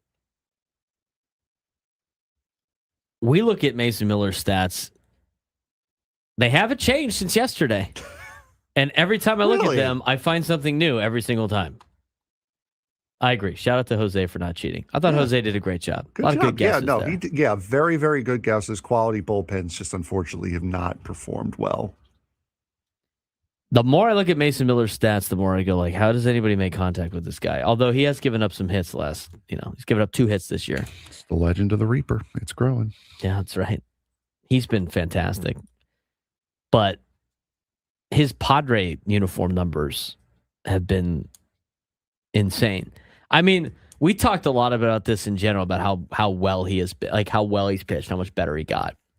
But look at Mason Miller's stats in terms of like what has happened since he started working with Ruben Diego and the Padres. I mean, last year, do you know what his numbers were before the Padres acquired him? Last season in 2025? I can't honestly say yes to that. 1-2 with a 3.76 ERA and 38 1/3 innings pitched. 59 strikeouts, 18 walks. Had a 1.19 ERA plus, which was the second lowest of his career. He had a 3.76 ERA, which was the highest ERA of his career at that point. He had given up 16 earned runs on 21 hits and 4 home runs. He goes to the Padres, and in a Padres uniform, he's 1-0 with a 0.52 ERA. 34 2/3 innings pitched, 2 earned runs on 9 hits. By the way, those 2 earned runs were on 1 hit. It was the Lourdes Gurriel Jr. home run in his second outing with the Padres in a Padres uniform. The morning show talked about this as part of that conversation of the David Schoenfield's article about like potential trade candidates, right? Like that. They went into like, well, it would make more sense if it was Miller because the years of control, yada, yada. But they were talking about that, and Ben asked the question, would you trade Mason Miller for Leo DeVries right now? God, no. Absolutely not. That is an expletive no. Would you do it for Leo DeVries and Shane Langoliers? No. I'm still saying no. I think that gives you a sense. If you could undo the trade tomorrow, if you're the Padres, would you do it? No. Absolutely not. I don't care how good Leo is in the minor leagues. I would not do that at all. I think that tells you who you think won this potential trade at this point. Any trade package. If it were going back the other way, if it were going to Los Clemente, we would have to have Tyler Soderstrom in it. I'd have to have a couple of their young guys for it to make any sense. Yeah, and, for sure. And I would have to have Leo. Yeah, You're Leo still back, taking a chance on Leo, by the way. Yeah, Leo back, Soderstrom plus a few. I will say this. Think about those numbers we mentioned. Like 70% of the prospects coming up do not turn into great players. Mm-hmm. Or really everyday players in general. That still means that Leo, despite how great he has been, still has a 30% chance of making it in the big leagues. 30% chance with Leo DeVries. I think he's going to be a stud. Probably Jack Wilson, too. Right. Or a guarantee that you're going to have the best closer in baseball. I'll go with the guarantee over the rolling of the dice. And you know what? Leo could be like a phenomenal player one day. But still, that's when you trade for him after he plays a couple years in Vegas and they get rid of him. A boat's a boat, but the mystery box could be anything. He could even be a boat. You know what? The people that talk about the prospects have never watched the show Let's Make a Deal. That's it. Oh, Jacob Wilson, not Jacob. My bad. I thought Juan was talking about Jacob Cronenworth because everybody calls him Jacob. The only one that calls him Jacob, the fans and Baseball Reference. When we come back, 1 o'clock hour. Already a breakout season for Ramón Laureano. We'll take a deeper dive into that. We'll talk about Mason Miller and the brown and gold.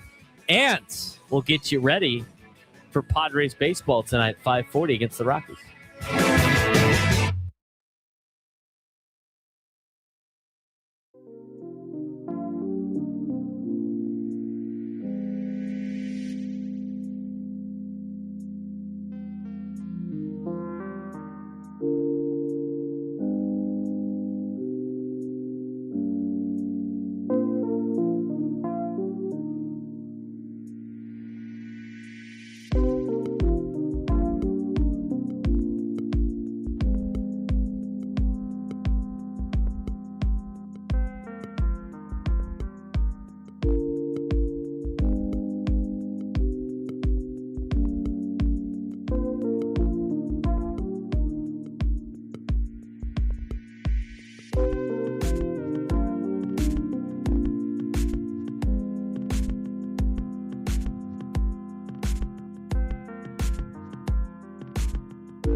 1 o'clock.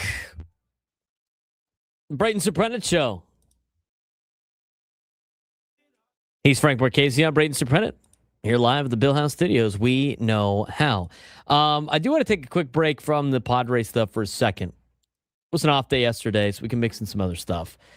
And for the time being, I'm going to get to one other story that I wanted to get to that I think is interesting that we've missed a couple of weeks, that we missed a week ago, and it's starting to gain a little bit more traction. We're going to get to that in a second. 833-288-0973, 833-288-0973. Let's get out to Derek in La Mesa. Derek, what's going on? What's going on, brothers? Hey, great day in San Diego as usual. Hey, in light of yesterday's unbelievable Google performance in the trivia show, I'd like to add a couple of names that are guaranteed to get the Padres a World Series championship. Do you mind? All right, go for it. All right, cool. So in addition to re-signing free agent Ryan Kalisco and Phil Naiven, if we could somehow find the money to sign Cale Green, Ken Niiti, and then, of course, as he said yesterday, everyone's favorite Padre home run king, Barry Bonds, dude, we're in. That is World Series championship right there. What do you think? I know, if you add Arson Fudge, I think you might be onto something, Derek. Well, Arson Fudge, I got to tell you what, see if you remember this, Braden. The only other thing I got is that was probably the worst performance since my performance from about 3 years ago. If you remember, I called into the coach's show. It's been about 3 years. And your trivia question was simple. Name the Pittsburgh Pirates starting lineup. And Derek from La Mesa could not name an Pirate. Not an. Not one. It was embarrassing. Anyway, man, have a great day. Go Pods. Let's kick the crap out of the Rockies and let's keep it rolling. I appreciate the phone call, Derek. That was amazing. Like I said, even after yesterday, at least Derek, if he's going to mess with me about Arson Fudge, at least he's using his government name of Arson Fudge. At least he's not saying the other name. I think the contestant was better off saying the names that Frank the Tank mentions for the Mets. Juan Soso. How many bleeps does Marte give? Zero. That's one of my favorites. One of my favorites. I sent you. How many bleeps does Marte give? Zero. It's so funny. You have to find some enjoyment in some of those videos. I sent you the one yesterday where he's just hacking away at asparagus. I saw that over the weekend. And caring not about the health and status of his fingers. Or the fact that they're all weird levels of he's just like cutting. Yeah, he's just smack. He's got his fingers there too. It's like, what other nicknames does he have? Oh God, I don't. That are appropriate for the radio? No, or I don't care. Juan Soso. That's the one that pops. The how many bleeps does Marte give is like the funniest jingle I've ever heard. And Starling Marte is not even. Is he even on the team anymore? No. Where's he at now? It's not in Pittsburgh, is he? That's rude. On my week to watch him. That was definitely Derek and La Mesa on the name the Pirates starting lineup. Which is actually a difficult question because nobody knows who plays with the Pirates anyway. I think he's a Royal now. Yeah, he's a Royal. Jan Soso. The funniest Frank video of Frank the Tank is not it's when he like cooks the ribs. That is the funniest I've ever seen. He's cooking anything it's the funniest thing, dude. He had a little chef hat on. He's a hazard to himself. And he was cooking at like a condominium. He was cooking at like a condominium's like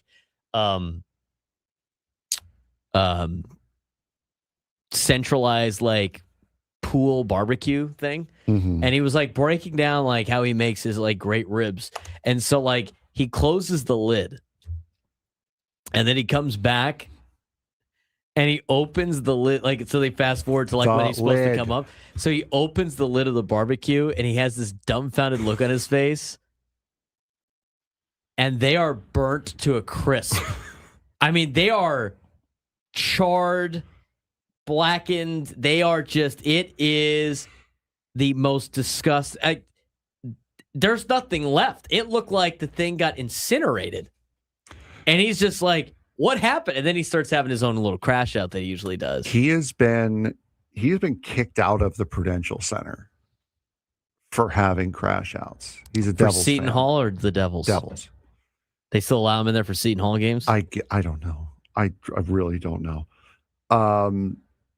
He has been warned multiple times by Citi Field that they will kick him out. They have no problem kicking him out.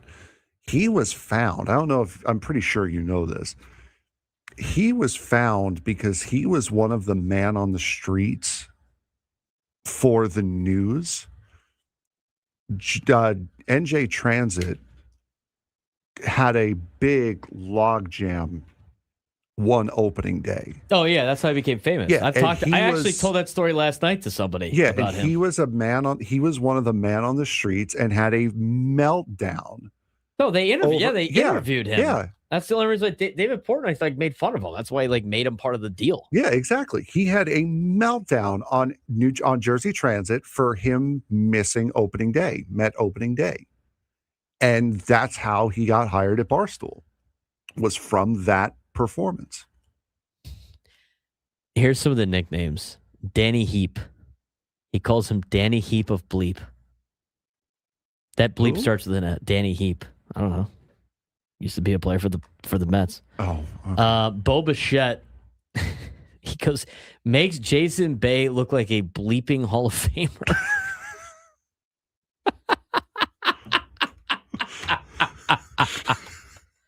I mean, some of the things he says are like really funny. I like when people like I gotta tell you right now, it's gotta be so annoying to go to a Mets game and your team's getting their ass kicked and you just hear down the concourse him just losing his mind. That has to be like that to me is rock bottom for the Mets. When they have nobody at the game but Frank the Tank and he's just having a crash out and you can see him recording it into his phone. Him losing his mind and doing it in no discernible language, because what he says is not in English. It's not. He creates his own language when he has crash outs. One reason the YouTube chat goes, he said that the Mets hitting coach would make Tony Gwynn a 0.5 hitter. He would hit 050 if he hit for the Mets. Oh my God. The Mets are the gift that keeps on giving for LOLs and memes. It's unfortunate, Frank, that you happen to be a Mets fan. That's just, it's unfortunate. Why didn't you ever root for why weren't you like a Yankees guy? Because my mom was a Met. My mom is. So it's your mom's fault. My mom's a Met fan, and the first ever game I actually attended was a Met Phillies game. Oh, nice. So yeah, much the same way the first ever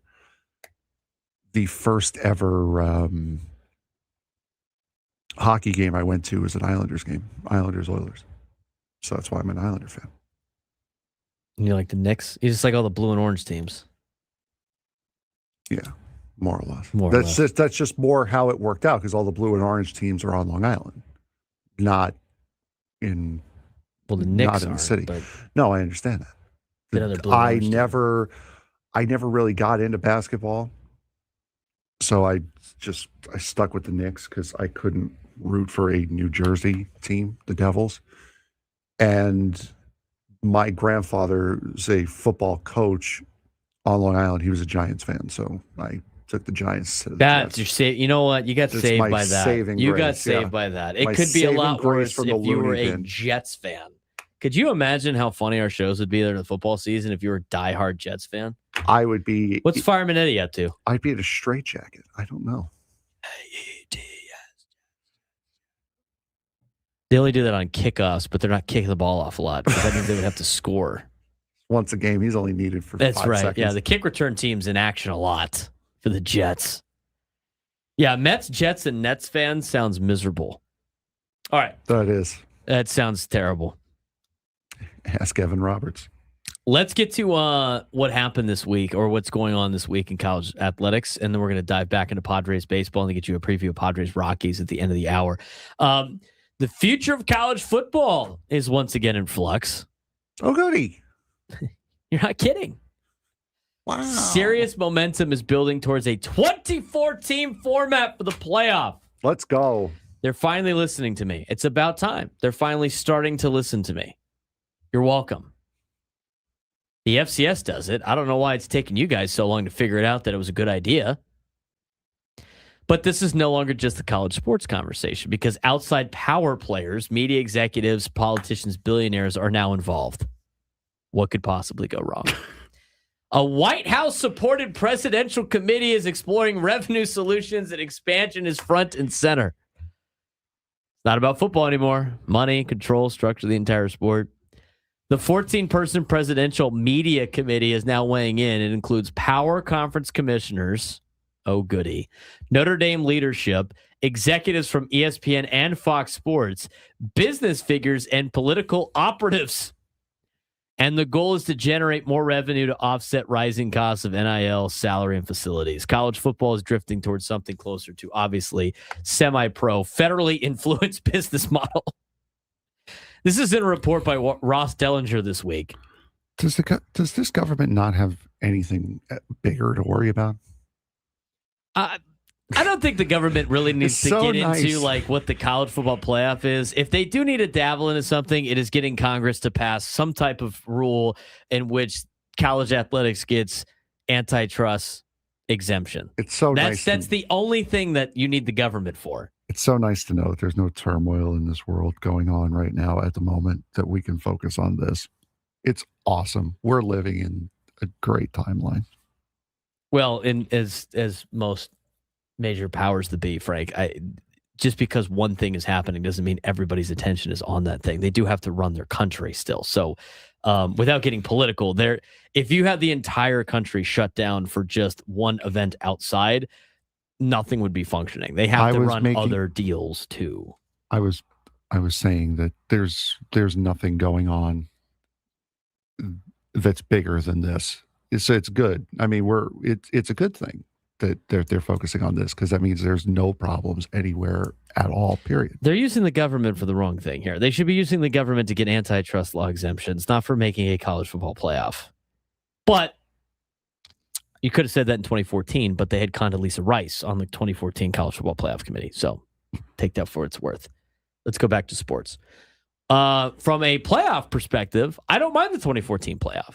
It's growing belief. 24 solves everything. I would say that's a yes. At that point, I don't think you're ever going to get more. I honestly, let me put it this way. With the 2014 playoff, Frank, if you don't make the playoff, I don't think anybody's bitching about adding more teams. At that point, it's like, I don't know, buddy, maybe don't lose 4 games. But 24, I think, is the cutoff. More games, more teams, more access. We'll see how the more access goes. Oh, yeah, more access. More access for who? Okay. Hundreds of millions in revenue. By the way, I tried to explain that in college. I was like, I don't know, playoff games? I feel like you can make more money on playoff games than the other games that you have that don't account for a lot. More teams, you get more fan bases engaged. More teams making the playoff means what? More teams are still in the race down the stretch. That's great. For anybody that says this makes the games not matter in the regular season, Frank, I would say that actually makes more games matter because now teams that thought they were out for losing one game have a couple more. They're still in it down the stretch. 64-team playoff. Let's do it. All right, Mike Leach, calm down. You don't want 64 teams. It's too much at that point. 24 is perfect. Big Ten versus SEC debacle. That's the real battle here. 2 conferences control college football playoff decisions. Their media partners shape their preferences. Big Ten, Fox want 24 teams. SEC, ESPN don't want 24 teams. Why is that, Frank? We've talked about this before. Why does did you think ESPN and the SEC they want to be like more traditional? Is that why they want the 16 teams? No. It's because they want money.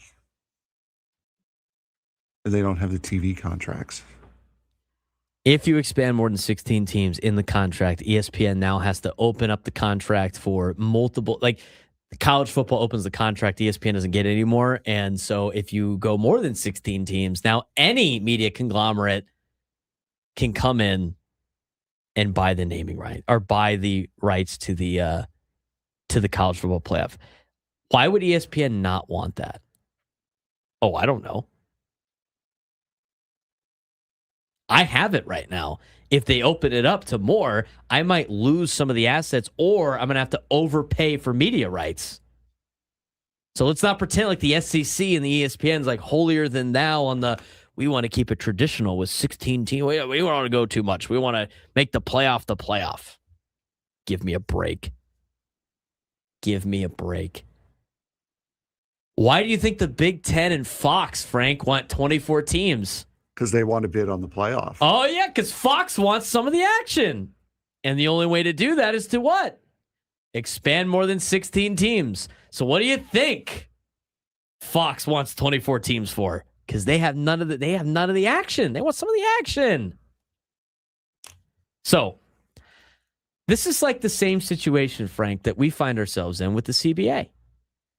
The owners have their own conversations of things that benefit them. The players have their own that benefit them. And then here you and I, big sports fans, are stuck in the middle looking for whatever the result is that results in the best for my viewing pleasure. In baseball, right now, it's a salary cap. So therefore, people are going to say you favor the owners. In college football right now, whatever it takes to get 24 teams in the college football playoff, and to have every conference champion in, I vote for that, even though I don't have a vote. I have a solution. Uh-oh. Is this a legit solution? Or it's far-fetched, but it is a legitimate solution. If you pose something that's more than a 64-team playoff, so help me God. No. You want to solve the television rights issue? Have the NCAA make a television network. So this way, no one gets any money. It's just all on the NCAA network now. Congratulations. Y'all play it yourselves. You all lose. NCAA has their own. You know what? They have all this extra money, right? Don't they have all this extra money because they weren't paying the kids? And just put all the games on the NCAA network. Done. You all have lost now. Congratulations, ESPN. Congratulations, Fox. You played yourself. And now you get nothing. You get nothing, sir. Exactly. 24-team format, that's the most discussed model. 24 teams total. Thank you. Top 8 get first-round buys. Cool. First 2 rounds played on campus. Sounds good. College football playoff bowls host later rounds. It adds 12 extra games, potentially replaces conference title game value. I like that, too. Get rid of the conference championship games. Why do we care? Loss of the conference title game, $150 to $200 million, maybe. I feel like they could still make the money playing in a playoff game. Arguments against the 24-team playoff. I love this because I usually poke holes in it very quickly. Kills regular season urgency. Give me a break. Give me a break. Can't have a 24-team playoff because, these games don't matter they don't matter because you guys have loaded the system where you can be mediocre in the SEC and make the playoff. If you made it just like the conference champions and a couple at large, it wouldn't make a situation where you had 4 lost teams in the playoff. Let's not kid ourselves here. Example scenarios are an 8-4 team would make the playoffs. September games lose meaning. None of those games lose meaning. None of those games lose meaning. In fact, it gives opportunities for schools that probably deserve to do it by making it on the field. More meaningful games throughout the season, I think, for the 24-team playoff. Encourages better non-conference scheduling. I believe that. Expand access. Keep more programs relevant. Also, probably a good idea. But if you want to see what this is going at, follow the money. Schools are under financial stress due to NIL deals, coaching salaries, facilities, debt. Expansion is viewed as a financial bailout mechanism. Regional scheduling for smaller sports. Other ideas getting discussed. Capping coach and admin salaries. More early season marquee games. Separate playoff for smaller conferences. That's the worst out of the group. Separate playoff for smaller conferences. At that point, you're just getting cut down to a lower level division, and all the money's going to go with it. So, no immediate decision is expected. 12-team format remains for now. Discussions ongoing between conference commissioners, media partners, and external stakeholders. Trend is clear. Momentum is shifting towards the 2014 playoff. I wonder why that's the case. When we come back, I wanted to dive into that a little bit. We went a little bit over, but when we come back, let's talk about Mason Miller and Ramón Laureano specifically. Those are two big names that are helping the Padres win games. We'll discuss next on the Braden Surprenant Show. San Diego's number one sports station, 97 through the Fan.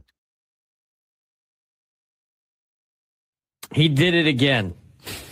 This Tyler Reddick guy's ridiculous. Tyler Reddick just won one of the most chaotic NASCAR races of the season at Kansas, and he did it while scraping the wall, dealing with fuel issues, and even getting tangled up with Christopher Bell in overtime. Kyle Larson looked like he had it won on the restart. Denny Hamlin dominated the race with 131 laps led, but late chaos changed everything with a caution, sent the race into overtime. From there, it was pure survival. Larson took the lead. Bell got turned into the wall, and Reddick somehow found speed on the outside lane in the final corners. In a photo finish, Reddick beat Kyle Larson by just 0.118 seconds. That's his fifth win of the season, and now he leads to the championship by over 100 points. The question now is simple. Is NASCAR becoming more about surviving chaos than dominating a race from start to finish? This weekend, Motorsports delivered everything fans expected: more chaos, strategy, heartbreak, and history-making performance across NASCAR, IndyCar, and even international endurance racing. And we start in NASCAR, Frank, at Kansas Speedway, where Tyler Reddick did it again. Yeah, son of a gun. He's done it again, and nothing really in his career had led you to believe that he could do something like this, but boy, he is on a run. Reddick delivered one of the most dramatic wins of the season. It wasn't clean, it wasn't simple, but it was championship level execution under pressure. Reddick scraped the wall late, battled fuel system issues, and made contact with Christopher Bell in overtime, and still found a way to beat Kyle Larson, one of the strongest restart drivers in the sport, in a photo finish. The key moment came late when Cody Ware spun and triggered a late caution and sent the race into overtime. From there, chaos took over. Pit strategy, tire choices, and aggressive restarts reshaped everything. Kyle Larson briefly took the lead in overtime. Denny Hamlin looked poised to steal it after leading a race-high 131 laps, and Christopher Bell was in the mix late before getting turned into the wall. But when it mattered most, Tyler Reddick found a surge on the outside lane, powered past Kyle Larson, and won it by just over a tenth of a second, marking his fifth win of the year. Now one of four drivers in the history of NASCAR to win 5 of the first 9 races of the season, alongside Richard Petty, Dale Earnhardt, and Cale Yarborough. And now leads the points by over 100 points, and now leads standing by over 100 points, putting him in rare company historically. Tyler Reddick at this point has now gotten enough of a points lead where he can take the next 2 weeks off and still have the points lead. Denny Hamlin, meanwhile, walked away frustrated after dominating large portions of the race. Larson again left Kansas just short despite leading laps and controlling stages. The bigger takeaway, though, this season is turning into a showcase of aggressive late race execution. Track position alone isn't enough anymore. It's about surviving chaos and capitalizing in the final 2 laps. Moving to NASCAR O'Reilly Auto Parts Series, Tyler Gray stole the spotlight with a smart fuel strategy call that helped him secure a win at Kansas in the closing lap. Sheldon Creed finished second, but still walked away with a $100,000 Dash for Cash bonus, proving consistency is still paying off even when wins slip away. Yeah, the race also featured early chaos, including a dramatic flip involving Carson Kvapil on lap 2 that immediately reminded everyone how quickly momentum can change in this sport. And in that, in IndyCar, they were up north at Long Beach. Alex Palou continued his dominant early season with a victory at the Long Beach Grand Prix. It wasn't just a win, it was another statement Palou capitalized on a perfectly timed caution, a faster pit stop from Chip Ganassi Racing, and flawless tire management to pull away from Felix Rosenqvist and Scott Dixon. That marks 3 wins in 5 races for Alex Palou, and he now leads the championship standings with momentum building towards what could be another historic season for a guy who's won the last 3 championships going away. Finally, in international endurance racing, tragedy struck at Nuremberg and during qualifying for the NLS series. Driver Johan Miettinen was killed in a multi-car crash that also sent several others to the hospital. The session was ultimately suspended, and tributes poured in from across the motorsports world, including Formula One champion Max Verstappen, who called it a reminder of the sport's constant risks and the dangers that these athletes go through. Yeah, absolutely. And you never want to hear about anything like that. It was about an hour or so long delay. And for those of you who don't know what the Nürburgring is, it's a 14-mile track. And it happened at a far point in the track. So a lot of the track was completely clogged up. Reports were that one car actually went under the barricade and ended up in a ditch that was just outside the racetrack. So it was a dangerous and scary sight. And that track has claimed multiple lives over the course of its time on racing calendars. And again, just a reminder as to how safe these cars are nowadays. Things like this can still happen. And when you're going 200 miles an hour on a very narrow, winding road, it's the danger is very there, no matter how safe the cars are. Dinger slander in our YouTube chat. In fact, I'm hoping the Padres bring Dinger back with them, back to San Diego. I think Dinger needs to be saved from the Rockies organization for miserable baseball. I was worried about Dinger there for a minute because you saw what their home run gimmick is, right? No, it's the purple jacket. Oh yeah, Grimace. It's the purple jacket. I was worried about Dinger. You know what? I figured out the Mets problem. The Rockies killed Grimace, and now they're parading in him as a jacket, and that has in turn ruined the Mets. You haven't seen what the actual gimmick already is this year. So Brian Gewirtz was a WWE writer. He's also a noted Met fan. I'm sorry. And someone, he had posted on Twitter about a week or so ago, WWE has this new joke character called Danhausen. Very good, very evil. And his thing is, if you don't agree with him or you don't give him what he wants, you are cursed. So Brian Gewirtz said, how much do I need for Danhausen to uncurse the Mets? So Danhausen uncursed them. And then they lost like 3 games in a row. And this year at WrestleMania, he said, well, the reason why is because he didn't get paid yet. So I think he posted a picture on Sunday night of him holding a $20 bill. So maybe the curse of Danhausen has been lifted off the Mets. Okay. We'll see. Yep. That's the gimmick this year. All right. Danhausen has cursed the Mets. Find me a picture of Dinger real quick. I want to do something. For some reason, my friend thinks that like Dinger reminds her of a cosmic brownie. Do you know what a cosmic brownie is? Yeah. It's like brown. It's like those fake brownies with like the sprinkles on there, but like the hard rock ones, I guess. Yeah. You know what I'm talking about? Yeah. She says like the back of his little. It's not even the back of his head, actually. Is that his head? His forehead? Would that be his forehead? No, that's the little thing. What is that I thing? wouldn't call it his forehead. What is that thing? He looks like a cosmic brownie right there, I have to say. Does that not look like a cosmic brownie? It does. That's exactly what that looks like. I think she's on to something here with Dinger being a cosmic brownie. If it was like purple frosting or something. Yeah, no, I pull up a picture totally of cosmic brownies connection. on YouTube for our YouTube audience. Dinger, the Rockies mascot. Like, I've never seen a Triceratops, obviously, but I don't remember them walking around in Jurassic Park with sprinkles on their head. He just had his hatch day not too long ago. Yes.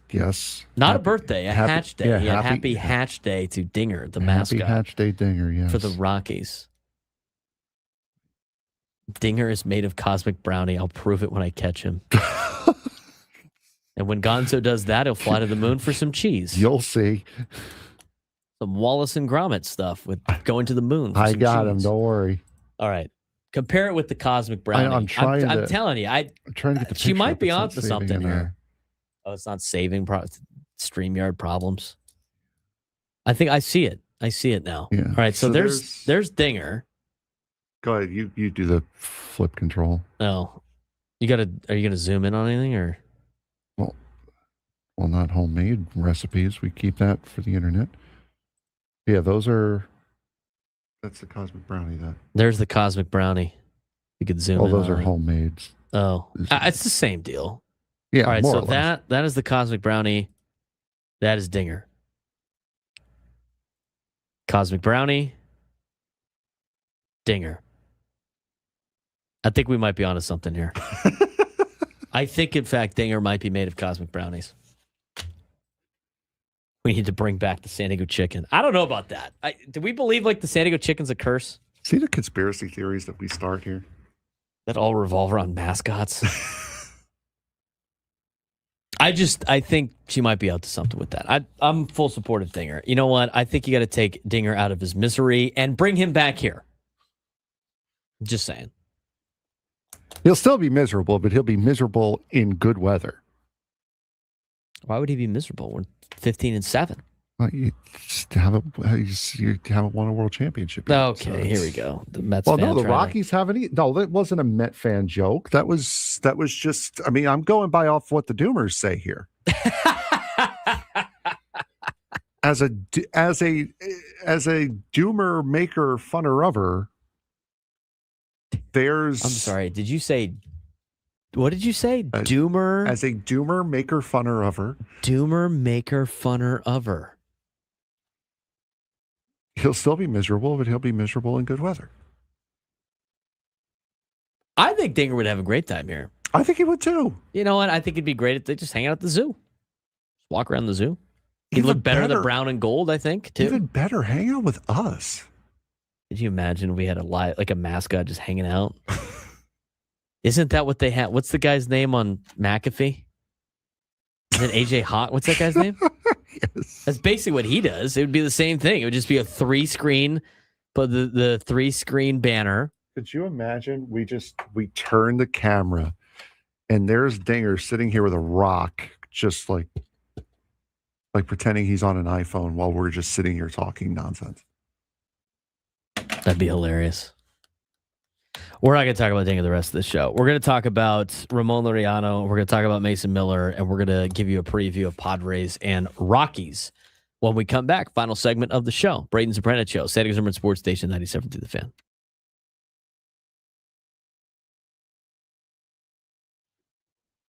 The NBA playoffs are already chaotic after game one, and we've got a major upset. The Orlando Magic went into Detroit, stunned the Pistons, number one seed in the East. Cade Cunningham dropped 37, but it wasn't enough. Meanwhile, Celtics destroyed the 76ers by over 30, and the Knicks took control against the Hawks behind Jalen Brunson.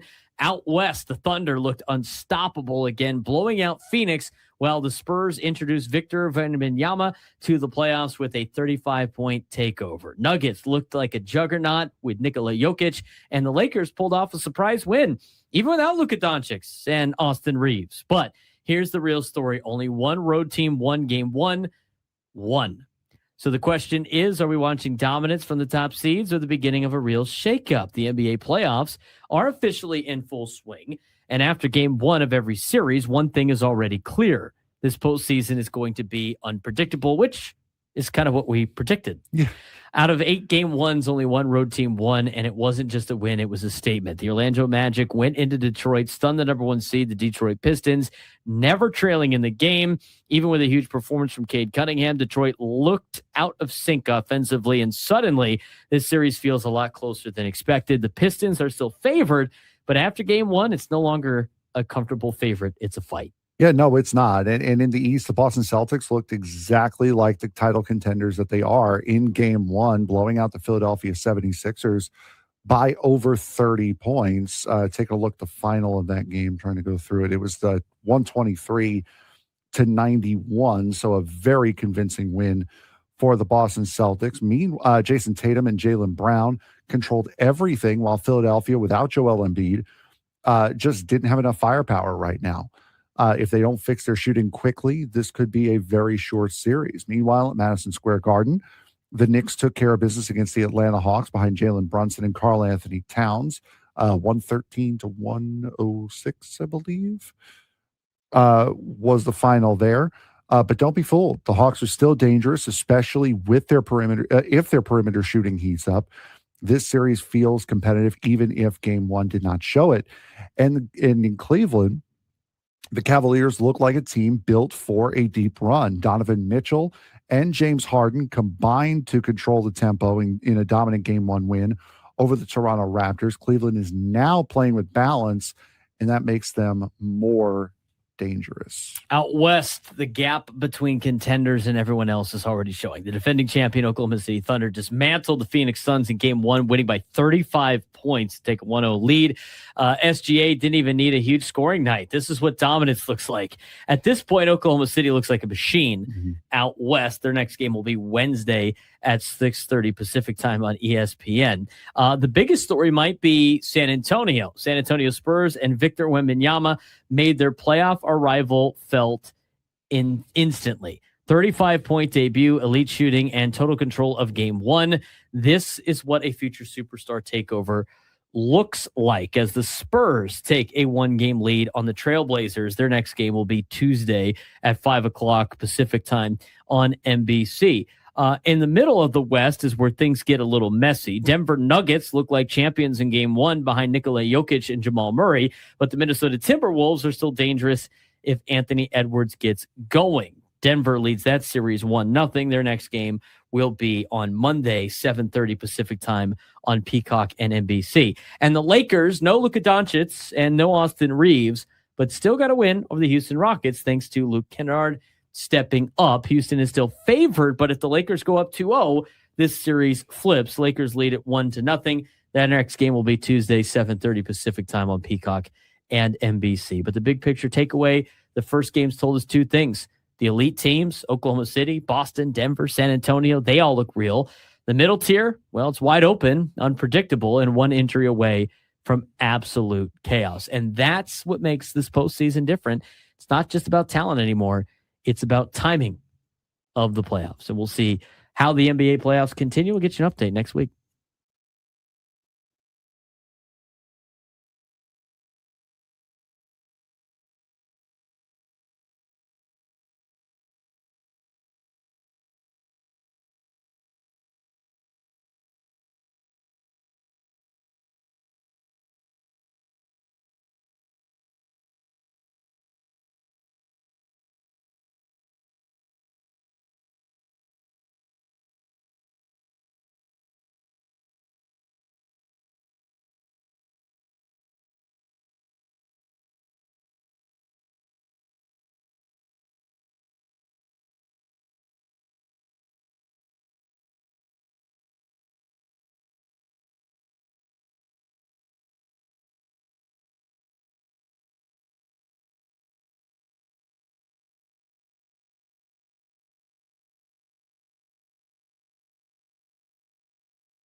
140.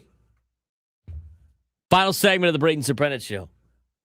San Diego's #1 sports station, 97.3 The Fan. Padres and Rockies, 5:40 tonight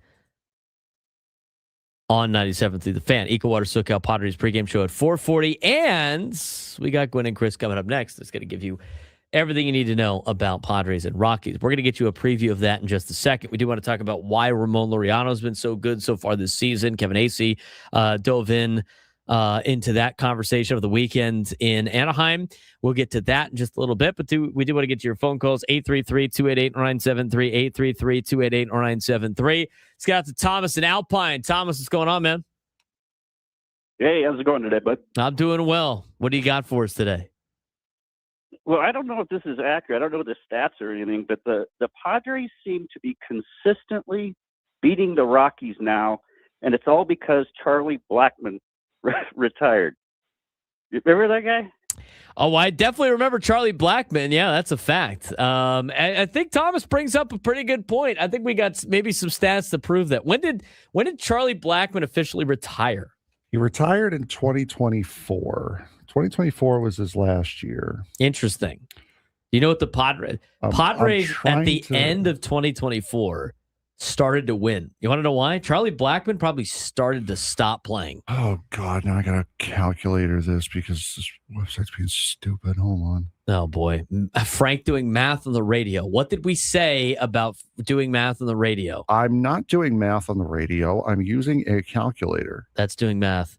No, it's having the computer do the math for you? Exactly. Okay. Carry the one. Shut up, man. Padres at the end of 2024 actually beat the Rockies 3 out of 5 times the year he retired. Since Charlie Blackmon has retired, the Padres are now 14-3 against the Rockies. When was Charlie Blackmon's first year? 2011. I'm doing it right now. Oh, like they had 126 wins. The Rockies did 126.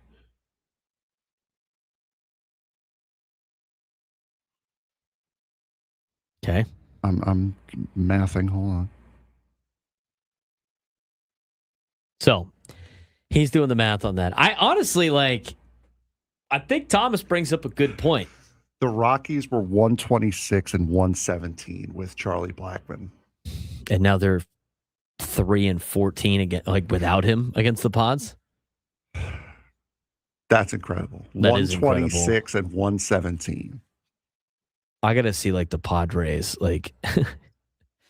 Padres splits against the Rockies with and without Charlie Blackmon. That's unbelievable. It's great. 126 and 117. With the Rockies were with Charlie Blackmon against the Padres. That is definitely part of the John Boy stats that exist but don't matter. Yeah, that's 100% for sure. 100% stats that exist but do not matter. Charlie Blackmon versus the Padres. It's a guaranteed win tonight, then. Absolutely. Head to head. So the Padres last year, they had 3 losses to the Rockies. 2 of them were in Colorado, and 1 of them was here. Padres last year, in their games against Colorado, they had a 3-game series in May in which they took 2 out of 3, and then they had a 3-game series in September in which they took 2 out of 3. They lost 1 game 9-3 and lost the game 3-0. Losing a game 3-0 at Coors Field's kind of crazy. Getting shut out at Coors Field that's a little bit crazier. Crazy. Yeah, that is kind of crazy. That is super crazy. No, Gonzo, he's not. You just said his name and now you summoned him. He's not Joe Hendry. It's Charlie. It's different. Well, it's good that the Padres finally got over that Colorado hump, if you will. I think they have only won the season series against Colorado a handful of times since 2010. They lost in 2010, the season series. They split in 2011. They won in 2012. So they're 1-1-1. Lost in 2013. Lost in 2014. Won in 2015. Lost in 16, lost in 17, lost in 18, lost in 19. Finally won in 2020. Lost in 2021, lost in 2022. Beat him in 2023, lost in 2024. They beat him in 2025 and currently winning in 2026. That is more losses, season series losses to the Rockies since 2010 than wins. That's where you make the playoffs too, is beating the Colorado Rockies. Padres went 10-3 against Colorado last year. They're out to a 4-0 start. The Rockies, by the way, have gotten better. They split with the Dodgers in the last series. Why is that significant? Well, the Rockies in one weekend in 2026 equaled their win total against the Dodgers in 2025. That would be 2. So they're on the way up a little bit with that particular sake. Let's get to Ramón Laureano real quick. And then we're going to talk about the Padres and Rockies tonight. Have the Rockies finally decided who's going to pitch to start today's game, or are they waiting for somebody to buy it on tick picks? Congratulations. Jimmy Herget is going to start against the Padres again? For the 5th time this year already. Again? Is Chase Dollander coming in after? I do not know. I would have to assume, but they have not announced starters for tomorrow or Thursday yet. They're going with Herget again? Mm-hmm. Jimmy Herget's opening. What is it taking them so long to put this out too? Because, dude, they got to figure out ways to get Dalton Rushing mad again. It worked. The Padres have played the Rockies 4 times, and they're 4-0. And so far this year, in 3 of the games, they have faced Jimmy Herget, correct? Or is he pitching all 4 games? No, Herget was pitched in 3. Herget was the opener in game 1, and in game 4 after Kyle Freeland had an injury and he couldn't go. So that wasn't planned for him. But I believe he still gets the start though. They still count no, as I know. Start. No, I know. Yeah, I'm just saying that was the circumstance behind why he started that game also. And I think he pitched the second game of that series too. He pitched the third game. Okay. So he pitched the first game, the third game, and the 4th game of the series. He went an inning in all of them. So that's why it's not totally crazy. So far in 3 innings against the Pods, he has let's see what he's got officially, as my screen kind of goes dark multiple times. In three innings against the Padres, all 3 games. By the way, the Padres are 3-0 against them, of course. He has given up 1 earned run on 2 hits with a walk in 3 innings. ERA is 3. His fielding independent pitching is 5.13. Take that for what it's worth. I'd be more worried about Chase Dollander anyway, but I feel like they're going to pitch that guy's arm off. He pitched twice against the Padres. I know one of them was probably unscheduled, but still. Jimmy Herget. Are we going to see him 2 more times this week? Why don't they just do that? Like with bullpen arm, why don't you just have the guy start the game every game for try to get a most games started in a season stat? You ain't gonna win anything else. You may as well create a trophy and win it. You can hang that in the rock pile, center field. Put that as the banner in the rock pile in center field when nobody's watching the game. That's not good. Oh, at that point, the game's over anyway, so it doesn't matter. Empty netter. No, it wasn't an empty netter. I know it was an empty netter. They made it look like it. Yeah. I don't know what the goalie was doing, but he definitely wasn't defending the goal. Anyway. There's one job you have as a goaltender. It is tend the goal. And he was not doing it. I love saying that for catchers. The position's called catcher, not chaser. Yeah, So go catch the ball. Yeah, that's a big one from Toronto Maple Leafs influencer Steve Dangle said, "You are a goaltender. Tend the goal. Tend the goal." When he's taught, when goaltenders lose the puck behind the net or try to play it in the corner and mess up, so if you are a goaltender, tend the goal.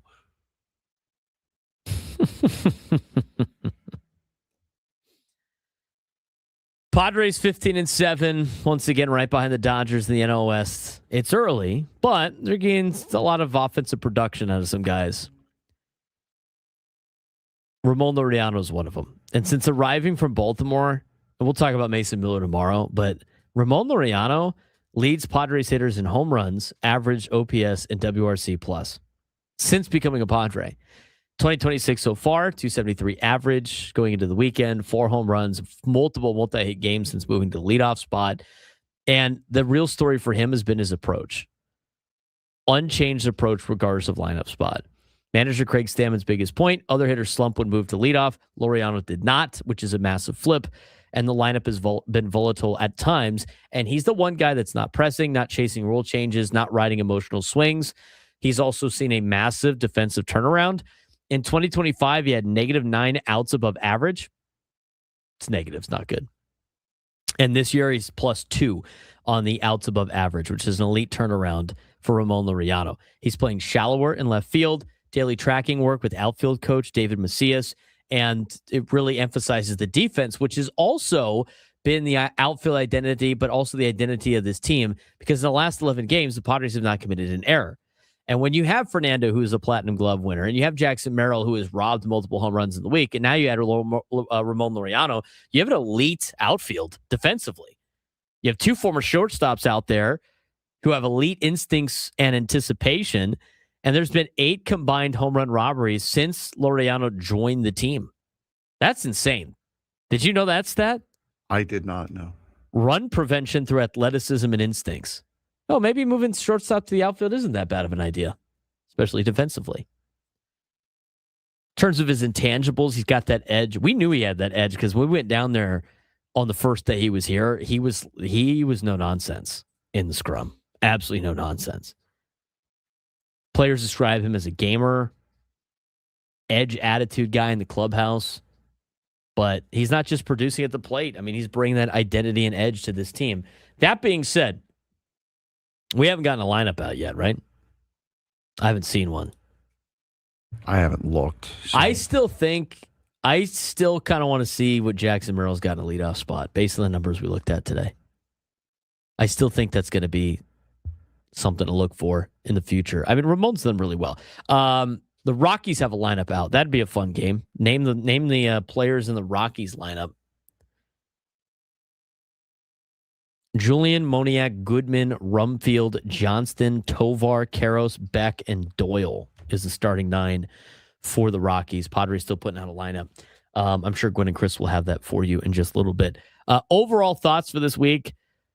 Padres, anytime you can take 2 out of 3 from Colorado on the road, I think it's a win for the Padres because I think it's very difficult for them to win there, even though they've had success there.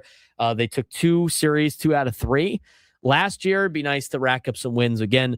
Play the schedule favorably because if you look at the upcoming schedule for the Padres, once you get to May, it starts to change a little bit. So it's never about who you play. It's when you play them. Now's a good time for the Padres to rack up wins, and hopefully they take care of business tonight against Colorado. But I think this is going to be the series, Frank, that gets the offense right. I think it is. I think this is going to be the series that builds some confidence. You see the long ball. You see balls hit the gap. I think the slug's going to improve.